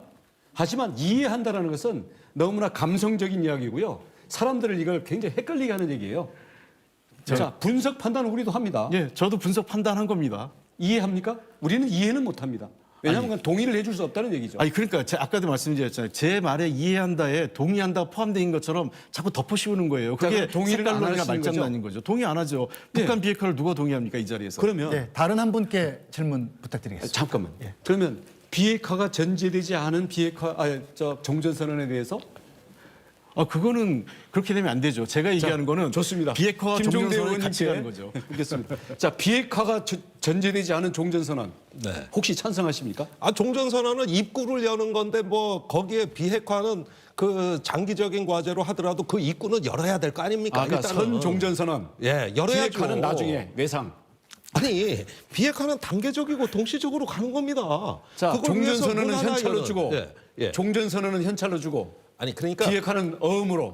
그러니까 비핵화라는 어떤 현찰 못 받으면 아무것도 안 하셔야 된다는 얘기 아예 같은 또 그건 또 극단 제 얘기는. 논리입니다. 예. 그런 노력들을 할 수 있는 거 할 아니에요? 수 있는 것기에 할 수 있는데. 예. 종전선언이라는 것은 원래 평화협정의 제1조잖아요. 예. 전문가시니까. 이해 무슨 얘기인지. 그러면 비핵화가 완전히 담보되면 평화협정도 못할 이유가 없습니다. 그러니까 평화협정을 우리는 출구로 비핵화가 담보되고 그래서 평화협정으로의 그 출구가 보장되는 종전선언이라면 당연히 고려할 수 있는 거 추구를 해야 되겠죠. 근데 이게 없이 종전선언만 달랑하면요. 미군 철수, 그다음 뭐 온갖 뭐 군사훈련 중단 등의 빌미로만 쓰여지게 되는 거죠. 자, 제 그 점에 답변 시간 대해서는 30초 동의하시죠? 안 주셨어요. 예. 네. 이미 말씀하십시오. 시간 다 끝났잖아요. 말씀하십시오. 예. 자, 그렇습니까? 아니요. 됩니까? 시간이 지금 원희룡 정치본부장의 이렇게 토론하시면 안 주도권 되는 거예요. 토론 시간이 제 답변 끝났기 시간을 때문에 안 주시고. 예. 30초를. 30초를 꼭 다 하셨단 보장해 말이에요. 주셔야 됩니다. 자, 이 국민의힘 원희룡 정치본부장의 주도권 토론 시간 7분 다 사용하셨고요. 계속해서 더불어민주당 홍익표 국회의원 주도권 토론 시작하시죠. 네, 한반도 문제를 풀어가는 과정에서는 우리가 평화는 프로세스라고 우리가 여러 차례 얘기했습니다. 이건 사실 박근혜 대통령도 신뢰 프로세스라고 했는데요. 북한 비핵화를 할 때 북한이 핵실험과 장거리 미사일 실험을 하지 않는 동결 단계로부터 그다음에 검증, 그다음에 최종적으로 핵폐기 단계까지 여러 가지 과정이 있습니다. 그 과정에 상응하는 조치들이 뒤따르겠죠. 서로 간에 상호 신뢰 조치가 따르기 때문에 때로는 종전선언이 거기에 중간에 들어갈 수 있고 또 북한에 대한 국제사회 대북 경제제재 해제가 들어갈 수 있습니다. 그러한 것들을 어떻게 협의해 나가면서 포함시켜 나갈 건가 하는 것이 매우 중요한데 아까 제가 얘기하는 원희룡 지사 얘기는 너무 극단적으로 마치 그 종전선언 따로 비핵화 따로 이렇게 얘기하는 건 매우 극단적인 그 해법이에요. 이런 식으로 국제사회 문제를 이 단순화시켜서 보는 것은 저는 매우 부적절하고 그러한 접근 방법이 과거 보수 정권이 매번 실패했던 그러한 대북 정책을 다시 답습하는 거 아니냐. 저는 그 이명박 그 박근혜 정부의 대북 정책을 비판적으로 고찰하는 것이 윤석열 후보가 좀 새로운 만약에 정권을 잡았을 때 새로운 대북 정책을 열어갈 수 있는 저는 그 원동력이 될 수 있는데 여전히 과거 이명박 박근혜 정부보다 도래도 후퇴하는 하는 것이 매우 좀 답답합니다. 정의당 김종대 그 의원님께 좀 질의하겠습니다. 아까 후속 선상인데요. 이 북한의 비핵화를 하는 과정에서 우리가 여러 가지 수단, 정책적 수단을 써야 되는 거 아니겠습니까? 때로는 행동 대 행동, 그다음에 단계별 조치, 그다음에 어떤 때는 포괄적으로 군사적인 부분과 비군사적인 부분을 같이 조합시키는 이런 노력들을 섞어서 해야 되는데 지금 실제로 경험되셨지만 이런 문제에 대해서 접근 방법이 지금 국민의힘처럼 종전선언과 비핵화 문제를 분리시키는 게 현실적인 접근이라고 생각하십니까? 그러니까 정확하게 얘기하자면 분리라기보다는 조건 제시입니다. 예, 비핵화를 약속해라. 그러지 않으면 어떤 보상도 없다. 뭐 이런 거거든요. 그러니까 반면에 북한은 촉대 정책 철회하라. 그럼 어떤 비핵화 협상도 없다. 그러니까 조건 대 조건으로 성결 조건을 제시하니까 대화가 안 되는 거죠. 예, 이거는 될 수가 없는 구조죠. 비핵화를 과정으로 이해하면은 이것은 미리 선결 조건이 아니라 하나의 어떤 그 신뢰가 축적이 되고 행동으로 옮기고 하는 과정으로서 이해하면 문제가 달라질 텐데 이게 선결 조건이에요. 예. 네. 그게 사실은 이명박 정부 때 소위 비핵 개방 3천 논리가 그거였지 않습니까? 그러니까 비핵화가 전제되지 않으면 대북 경제협력이나 다른 뭐 여러 가지 것도 안 하지 않겠다. 그래서 비핵화를 전제로 하다 보니까 실제로 이명박 정부 때 아무것도 대북 정책과 관련돼서 우리가 능동적으로 할 수 없는 상황을 초래하지 않았나 싶은데요. 그때 그 경험 비교하면 어떻습니까? 지금의 윤석열의 정책 같은 실수를 되풀이하고 있습니다. 그때 당시에도 그 비핵 개방 3천이 한반도 긴장을 고조시키는 결과를 초래했지 절대 완화시키는 역할을 하지 않았습니다. 전제 조건이 제시가 되니까 그 이후에 뭐 3만 불을 만들겠다, 3천 불을 만들겠다 이런 식의 어떤 얘기는 북한이 제일 듣기 싫어하는 얘기만 골라서 했거든요. 그러니까 이런 게 될 수가 없죠. 그러니까 조건 없는 대화. 대화는 원래 조건이 없어야 돼요. 조건 없는 대화를 하고 거기에서 서로 동시 행동 이것을 할 수 있는 로드맵을 하나 찾아보고 식별하는 것. 저는 그게 협상이라고 봅니다. 자, 그리고 원희룡 의원님께 좀 질의 한번 드리겠습니다. 원희룡 의원님 지금 쓰고 있는 물건 중에 중국산 제품이 포함되지 않은 게 있습니까? 거의 중국산 물건이 많이 포함되어 있겠죠. 그렇죠? 자, 근데 그 태양광 문제를 얘기하니까 이준석 대표께서 태양광에 중국산 제품이 있으니까 중국 좋은 일 시킨다 이런 얘기하는데 거기 동의하십니까? 그 주장이? 저기 태양광 전에 아까 아니 제 질문에 답해 이게 제 주도권인데. 아니, 예? 얼마든지 주도를 하십시오. 지금 이명박 박근혜 보수 정권이 대북 정책을 다 실패했다 그러셨는데 그래 조건 없는 비핵화를 아니, 이게 전제하지 않은 대화를 해서 삶은 소대가리 소리를 들은 겁니까? 아니 그 토론의 룰을 좀 지켜주시면 좋겠어요. 이렇게 룰을 안 지키면서 민주주의를 얘기하시는 게 말이 안 되죠. 지금 제가 주도권이고 제가 질의를 드렸잖아요. 그 질의에 답변을 하셔야지 아니, 답변을 아까 안 하세요. 나왔던 얘기에 대해서 자, 그러면 먼저 답변하지 짚어보는 않으시겠으면 질문에 됐고요. 대한 답변을 좀 예, 주셨으면 저 좋겠습니다. 답변 안 하시니까 제가 국민의당 쪽에 질문 드리겠습니다. 지금 그 이준석 대표가 그런 식으로 하면 사실상 중국과의 모든 경제협력, 그다음에 대중투자, 중국과의 우리가 글로벌 가치 체계 형성돼 있지 않습니까? 이걸 다 끊을 수 있다고 그게 가능하다고 생각하십니까? 불가능하죠. 현실적으로 불가능하고요. 예. 저도 그 발언이 어디서 어떻게 나오는지 모르겠는데요. 이게 태양광뿐만 아니고 언론에 대충 보니까는 반도체 얘기도 나오고 하는데 이게 어떻게 보면은 우리 협력 업체고 다 삼성께 이제 역수입되는 과정이거든요. 그다음에 이제 또 하나 오류가 뭐냐면 우리가 태양광 발전 산업을 사업을 이제 추진했을 때 국내에 있는 몇 개 업자들이 이제 그것을 이제 죄송한데 제가 사실은 이 태양광 문제를 질의드리는 게 아니라 네. 중국도 문제를 연구하셨기 때문에 우리나라 입장에서는 한미 동맹과 한중 전략적 동반 관계의 밸런스를 균형을 맞추는 게 굉장히 중요하지 않겠습니까? 네네. 그렇죠? 네. 왜냐하면 중국을 우리가 그 한미 동맹을 강화한다고 중국을 포기할 수는 없는 거고. 네. 근데 그 제1야당의 후보나 제1야당 입장이 거의 그 중국과의 외교적 단절까지도 뭐 그 내포하는 듯한 발언들을 서슴지 않고 하는 거에 대해서 어떻게 보세요? 그런 거에 우려는 없으십니까? 우려가 심각하죠. 근데 이제 우리의 전략 사고도 이제 이번 계기를 통해서 이제 그 패러다임의 전환이 필요합니다. 이제는 우리가 그 우리의 국력, 우리의 위상, 그다음 우리의 한반도의 전략적, 지정학적 전략 가치 이 모든 것을 다 복합적으로 고려해서 우리가 전략을 스스로 만들어 나가야 되는 지금 시기가 왔습니다. 그래서 우리가 누구를 선택할 건지에 대해서 그다음에 그네들의 반응에 대해서 두려워하고 거기에 몰입돼 가지고 우리의 선택을 스스로 제한하는 것보다도 이제는 우리가 스스로 우리의 전략적 사고를 가지고 우리의 전략을 스스로 개척해놔야 됩니다. 예. 그러면서 우리가 그쪽으로부터 우리가 필요한 나라가 돼야죠. 네, 외교는 아니, 국민의힘이 중국과의 단절을 지금 제가 홍익표 의원의 주도권 토론 시간입니다. 저 외교나 대북 문제를 다루는 데에서는 인내와 그다음에 끈기가 필요합니다. 그 남북 관계의 단절이 70년이 넘었습니다. 이러한 문제를 단 몇 년 만에 해소될 수 없고요. 이러한 문제를 우리가 국민적 화합과 통합을 통해서 인내심을 갖고 그리고 미국을 비롯한 국제사회와의 협력하에서 지속적으로 추진할 때 우리는 성과를 거둘 수 있다고 생각합니다. 정권이 바뀔 때마다 대북 정책이 출렁인다거나 극과 극으로 전환돼서는 안 된다고 생각합니다. 국민적 합의를 바탕에 지속 가능한 대북 정책을 지금 정치권이 모색합니다. 네, 홍익표 의원의 주도권 토론 시간이 모두 끝났습니다. 자, 주로 종전선언과 한중관계의 중요성을 설파해 주셨고요. 자, 계속해서 국민의당 주재우 국민미래연구원장 주도권 토론 하시죠. 네, 종전선언과 이제 한반도 비핵화 이제 프로세스의 그 연관성에 대해서 이제 열띤 토론을 해주셨는데 모르겠어요. 저는 국제정책을 공부하면서도 보지만서도 종전선언에 관심을 가지는 나라가 없어요. 그래서 저는 정말로 의구심이 드는 게 여기서 질문을 정말 하나 하고 싶은 게 왜 이렇게 그 문재인 정부부터 시작해가지고 이 종전선언의 문제가 김대중 정부 때부터 이게 제기가 계속 되어 왔거든요.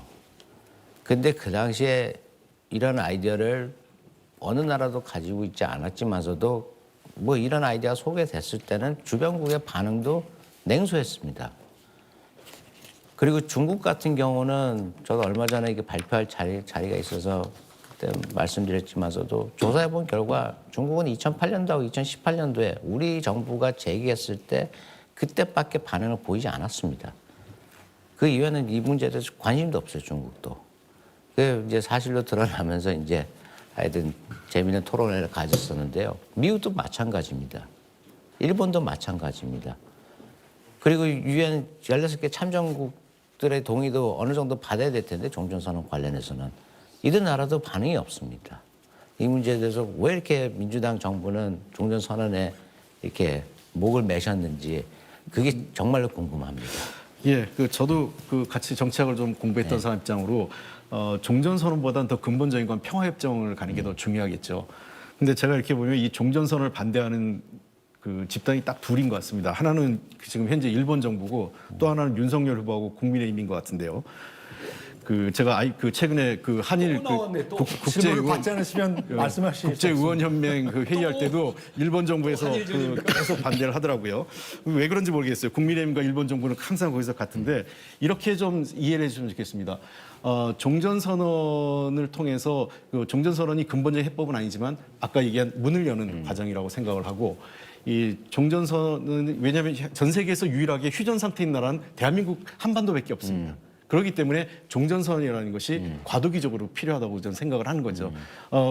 종전선언이 한반도의 완전한 실질적인 평화를 담보하진 않지만 평화협정 또는 실질적 평화로 나가는 첫걸음이라는 측면에서 저희가 종전선언을 좀 더 적극적으로 해석하고 이거는 아까도 말씀드린 선언이잖아요. 선언은 정부 간의 정상회담에서 그냥 발표할 수 있는 거지만 조약이나 협정으로 가면 국회의 동의를 얻어야 되기 때문에 당연히 우리 국내적 합의 또 야당과의 협의를 통해서 이 통합된 의견을 모아야 되기 때문에 평화협정으로 가는 과정에서 당연히 우리가 통합된 국내적 통합이나 그 협의가 노력이 필요하다고 생각합니다. 그리고 정의당의 이제 김 위원장님께 이제 질문을 드리고 싶은데요.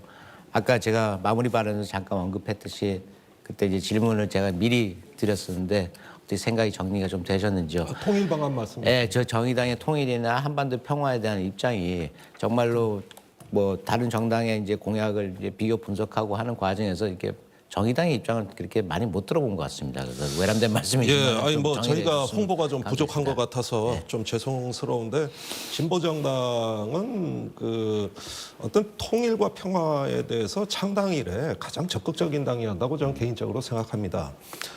사실은 정부의 뭐 한민족 공동체 통일 방안 또 6.15 공동선언에서 합의된 낮은 단계의 연방제 이런 어떤 그 연합과 연방에 관한 어떤 다양한 어떤 통일 논의를 두루두루 봤을 때 그러한 통일을 지향해 나가는 데 있어 가지고 적대 구조 청산 먼저 국가보안법이라든가 북한 형법, 노동당 규약 이런 서로를 적대시할 수 있는 내부 구조 청산과 더불어서 연합이건 연방이건 간에 그 토대 위에서 적대 관계 해소 이후에 그 하나의 어떤 그 남북 공동체 사실상의 통일 상태를 만들어 나갈 수 있는 이러한 방향을 지향하고 있다.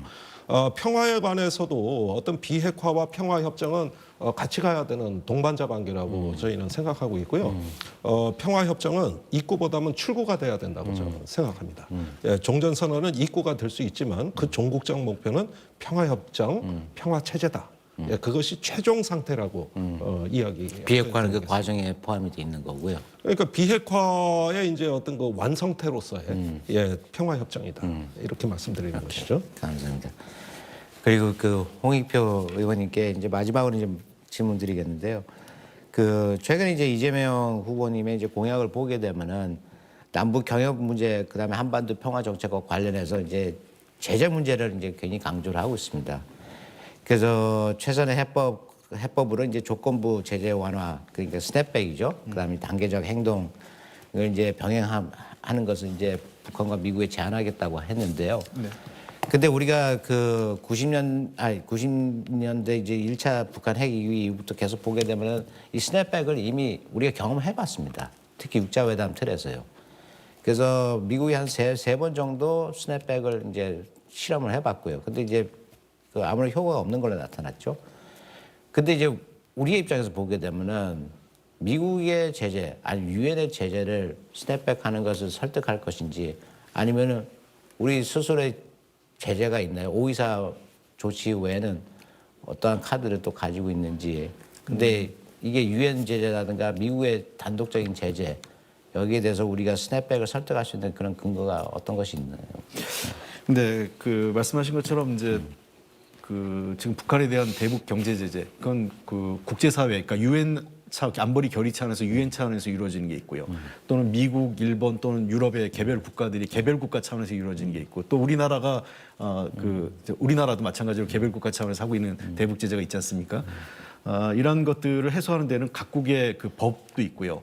또 국제법도 유엔 결의를 따라야 되는 측면이 있어서 현재 우리 한국에서는 524 조치 외에는 특별한 건 갖고 있지 않습니다.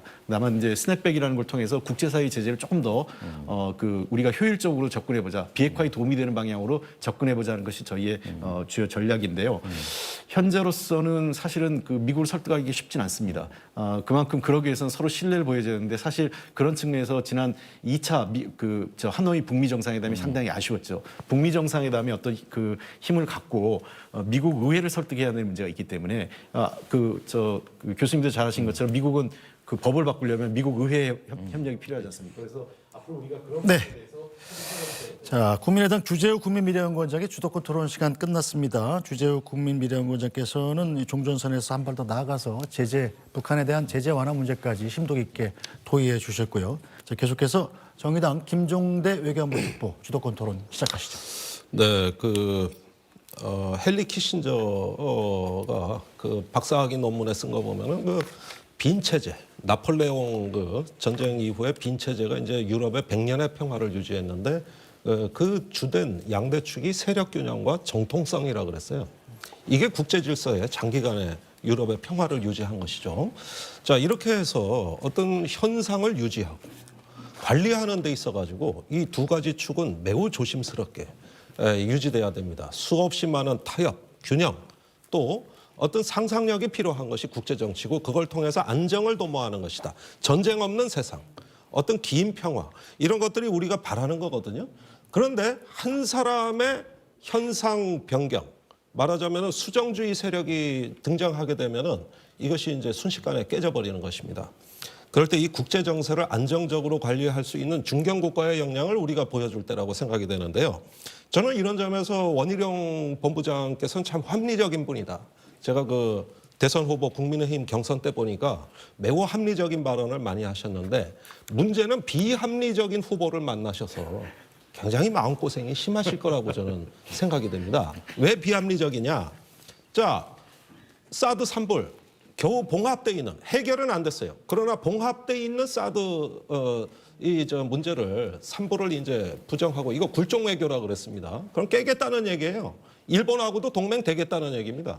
미국 MD에 들어가겠다는 얘기예요. 자, 이 얘기 하셨고, 그다음에 북한에 물어보고 남북 군사 합의서 파기하겠다.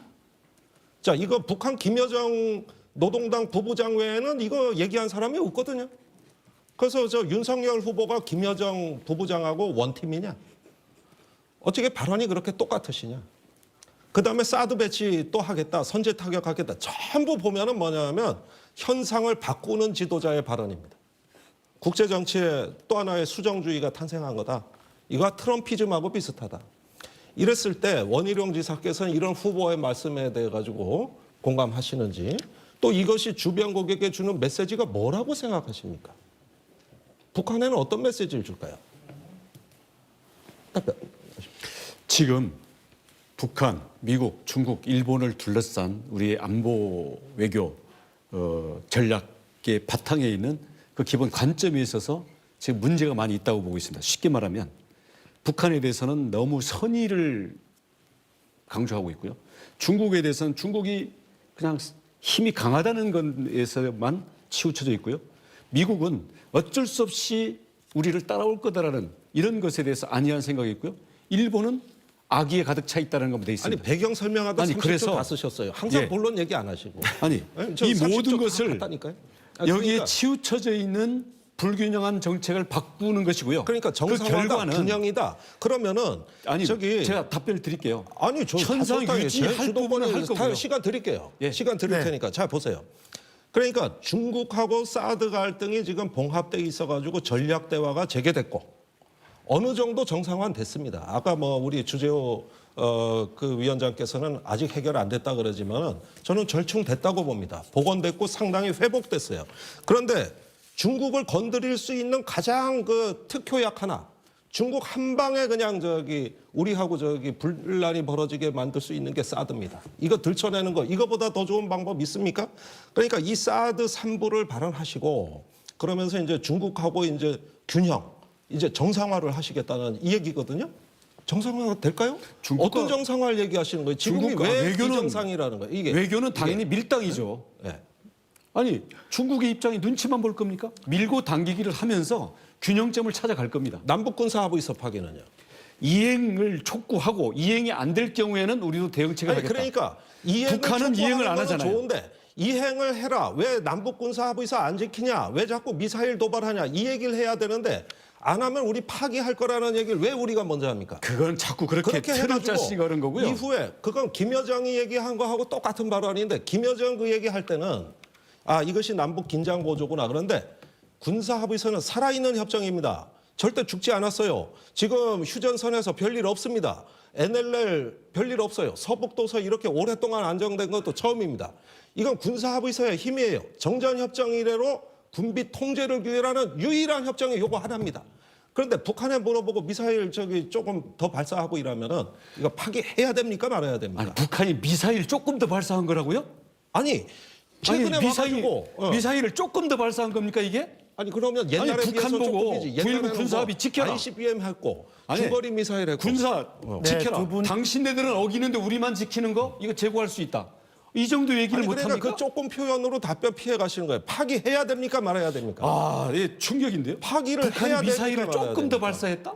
아니 그러니까 북한 미사일을 발사하면 이 군사 합의서를 파기해야 돼요, 말아야 돼요. 그러니까 북한에 대해서 늘 선의, 내재적 접근 다 이해해주고 그러면서 중국과 북한과 짜여진 아니 현상은 윤석열 후보 질문에 무조건 대해서 유지해야 되고 윤석열 후보의 그 발언에 대해서 동의하시냐는 거예요. 같은 관점과 염려를 깔고 있기 때문에 그렇습니다. 자, 두 명한테 질문해야 되니까 그 조금이라는 발언만 계속 물고 늘어지세요. 네. 그 자, 실수하신 거죠? 아니 전술 미사일이니까 전략 그 무기에 비해서는 적다는 뜻입니다. 네, 아니, 다른 분에게 전략이면- 질문하셔야 됩니다. 자, 예. 다음 질문. 전략 무기가 아니니까 조금이라고요? 아니 그러니까 나 네, 이런 정의당 김종대 말싸움을 의견부 여기 듣고 와서. 주도권 토론 예. 시간이고요. 다른 분에게 질문하셔야 됩니다. 자, 그 안철수 후보의 그 입장에 대해 주재우 본부장께 질문을 드리고 싶은데요. 시간이 많지 않습니다. 짧게 질문 드릴게요. 그 군을 뭐 AI, 로봇 이런 거를 해서 과학화 현대화를 하겠다 이렇게 얘기를 하신단 말이에요. 근데 정확하게 AI를 국방에 어디다 쓰는지 모르고 얘기하시면 대단히 위험합니다. 이거 또 하나의 대량 살상 무기예요. 지금 바이든 대통령이 펜타곤에 직접 개입하고 있습니다. 맞아요. 투명성, 설명 가능성, 맞아요. 윤리성 맞아요. 이런 것들이 다 있어야 되는데 그런 게 아니라 우리 대선 후보들이 조금 과학을 아신다고 예, 답변 이렇게 시간 얘기하시는 주셔야 됩니다. 예. 네. 말씀하시죠. 말씀대로 그 남용하게 되면 중국화됩니다. 그렇기 때문에 매우 위험천만한 동시에 우리의 안보에도 굉장히 관건인데 그걸 균형을 잘 잡아야 될 것 같습니다. 그게 답니까? 네. 예. 그럼 그 AI 어디다 써먹는 AI? 시간 다 됐습니다. 나중에 묻겠습니다. 네.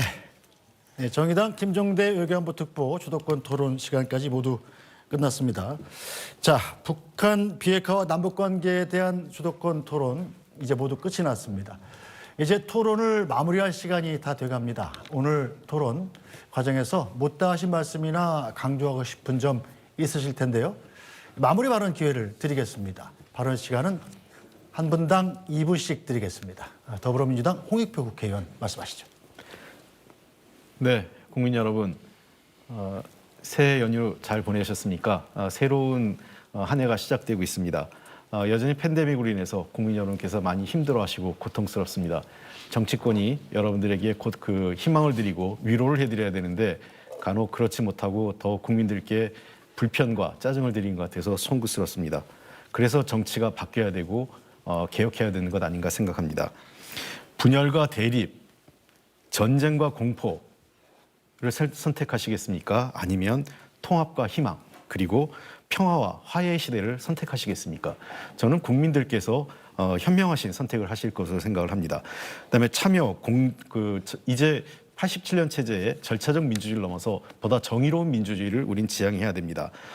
청년들에게 희망을 주는 그러한 민주주의를 우린 만들고 싶습니다. 과거 엘리트 중심에서 운영됐던 관료 중심의 민주주의에서 그 정부 운영 체제에서 이제는 국민들이 직접 참여해서 자신들의 정책을 결정할 수 있는 수단을 그다음에 길을 열어주는 참여형 민주주의로 저희들은 전환해 나가야 됩니다. 그 핵심은 방향의 핵심은 불평등과 양극화를 해소해 나가는 것입니다. 지금의 젠더 갈등이라는 것은 그 내면에는 본질적으로는 사회적 불평등과 양극화에 따른 청년 세대의 불안과 그 절망이 거기에 깔려 있습니다. 그것을 해소하는 정치가 답을 내야 됩니다. 그리고 정부의 운영도 이제는 큰 정부냐 작은 정부냐가 아니라 과제 중심의 성과를 만들어내는 효율적인 정부 운영 시스템을 만들어야 하는 시대라고 생각을 합니다. 이러한 정부 운영을 바탕으로 우리는 글로벌 외교를 선도하고 한반도 평화협력의 시대를 만들어갈 수 있습니다. 평화, 민주주의, 인권에 기초한 책임 있는 중경국 외교를 하겠습니다. 그를 바탕으로 해서 새로운 평화로운 한반도 평화 경제 공동체를 만들어 가겠습니다. 이재명 후보 경험 있고 실력 있는 사람입니다. 말로만 그치지 않고 새로운 시대를 열 수 있는 이재명 후보에게 네, 2분 모두 사용하셨습니다. 국민의당 주재우 국민미래연구원장 마무리 발언해 주시죠. 네, 아까 제가 그 한반도 평화의 외교와 관련해서 제가 우리의 전략적 사고가 바뀌어야 된다고 말씀드렸습니다. 이제는 우리 새로운 정부, 새로운 지도자를 선택하는 데 있어서도 우리의 사고는 바뀌어야 됩니다. 그리고 우리의 바뀐 사고에 근거해서 우리가 이 문제에 대해서 접근하는 전략도 바뀌어야 됩니다.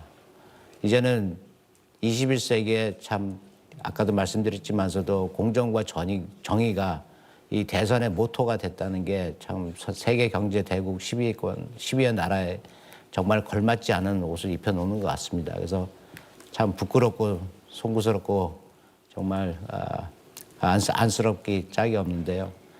이제는 이러한 공정과 정의가 정말 차기 정부에서는 이게 정말 정착되기 위해서는 우리의 헌법 정신과 헌법, 제도, 우리가 수립한 원칙들이 모두 지켜져 나가야 된다고 생각합니다. 그를 위해서는 역시 안철수 후보님께서 말씀하신 정말 깨끗한 정치, 그다음에 일 잘하는 정부와 지도자가 필요합니다. 그러기 위해서는 전제 조건이 역시 도덕성과 그다음에 정의로움이죠. 그것이 정말로 수반될 때 우리나라의 미래 앞날도 밝을 것 같습니다. 제가 이제 부모의 입장으로서 저도 이제 50대지만서도 이제 우리의 노후를 생각해야 되고 100세 시대에 앞으로 50년 남았습니다. 그다음에 우리 자녀 세대도 생각을 해야 됩니다. 그러기 위해서는 우리가 정말 산업전선의 최전성에 있고 그다음에 최고의 지성 계층이라고 할 수 있는데요. 그래서 우리의 냉철한 판단이 앞으로 필요하겠습니다. 그래서 이제는 깨끗한 정치, 그다음에 일 잘하는 지도자를 우리가 시대적으로 필요로 합니다. 네, 감사합니다. 네, 계속해서 정의당 김종대 외교안보 특보 마무리 발언 해주시죠. 존경하는 국민 여러분, 이제 대선이 얼마 남지 않았습니다. 이제 투표 전략을 좀 바꾸실 때가 됐습니다. 지금 1번 당, 2번 당 이 큰 당들이 추구하는 정치 프레임은 정권입니다. 그 정권은 현재 권력을 또 과도화된 이제 뭐 어떤 오징어 게임 같은 어떤 도박을 하는 한판이라고 볼 수 있습니다만은 우리 아이들 미래는 지켜주지 않습니다. 다음 세대가 삶이 걱정이 되고 우리 나라를 다시 회복 탄력성 말 그대로 다시 재활성화시키기 위해서는 정치가 중요합니다. 국민 여러분 더 이상 정권의 논리에 휘둘리지 마시고 정치를 봐주십시오. 길게 100년 대계를 보고 다음 세대를 생각하는 게 정치입니다. 이 점에서 현명하신 판단이 있어 주시기를 저는 간곡히 부탁드리고 누구보다도 기득권과 거리가 먼 깨끗하게 살고 우리 정의당의 배경음악에는 심상정의 배경에는 일하는 사람들의 땀의 냄새가 나고 목소리가 들립니다. 그분들에게 표를 주십시오. 마지막으로 한반도 평화를 위해서 한 말씀 드리겠습니다. 저는 선제 타격이라든가 사드 산불 파기라든가 굴종 외교, 남북 군사 합의서 파기 이렇게 겨우 만들어 놓은 보석과 같은 평화의 자산을 하나의 어떤 재활용 쓰레기처럼 취급하는 이런 어떤 발언을 하는 후보 밑에서 산다는 게 그분이 대통령 되는 게 두렵습니다. 더군다나 윤석열 후보는 말로만 하는 게 아니라 반드시 하실 분입니다. 반드시 선제 타격 검토할 거고 반드시 산불 파기하실 분입니다. 그것도 집권 초에 제1번으로 검토할 겁니다. 본인이 한 말입니다. 그 맥락을 잘 한번 살펴주시고 다음 세대에게 최고의 복지는 평화입니다. 누가 뭐래도 우리에게는 생존의 공간을 열어야 되고 또 그 바탕 위에서 평화와 번영을 누리는 것만큼 중요한 복지는 없습니다. 그런 만큼 듣기에는 시원할지 모르나 보수 후보의 어깨에 힘이 들어간 그런 부분에 현혹되지 마시고 평화를 지켜주십시오. 네, 계속해서 국민의힘 원희룡 정책본부장 말씀하시죠. 네, 오늘 정치 그리고 외교안보 분야에서 토론을 했습니다. 우선 정치와 관련해서 윤석열 후보는 약속드립니다. 우선 정직한 대통령이 될 것입니다. 수시로 거짓말하고 말 바꾸고 자기들끼리 모든 정보와 논의를 독점하는 그러한 밀실 폐쇄형의 그러한 권위적인 대통령제는 윤석열 후보의 손에 의해서 해체될 겁니다. 그리고 두 번째는 헌법 가치에 충실할 것입니다.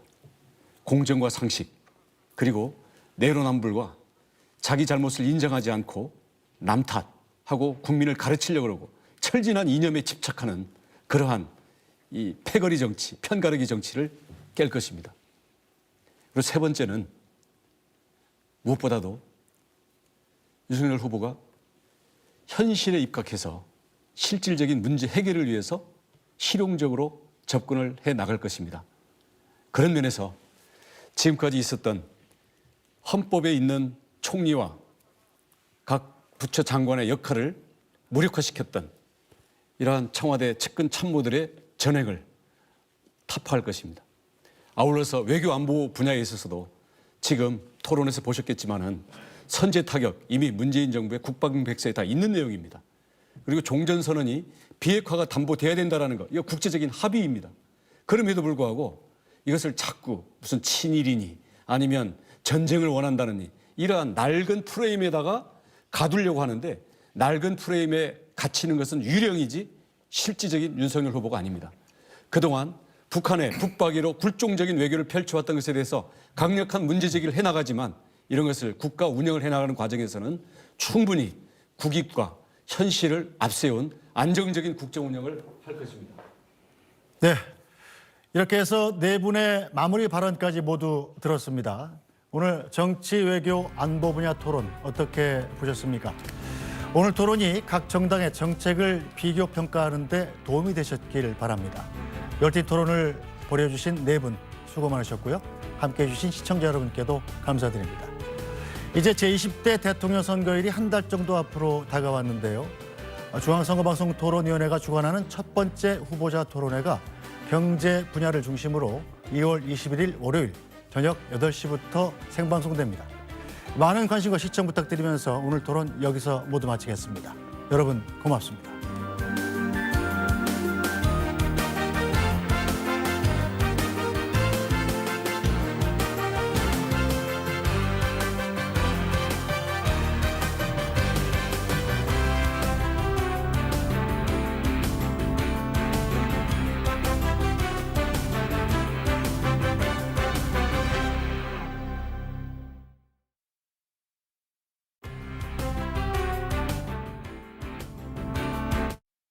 이런 탄력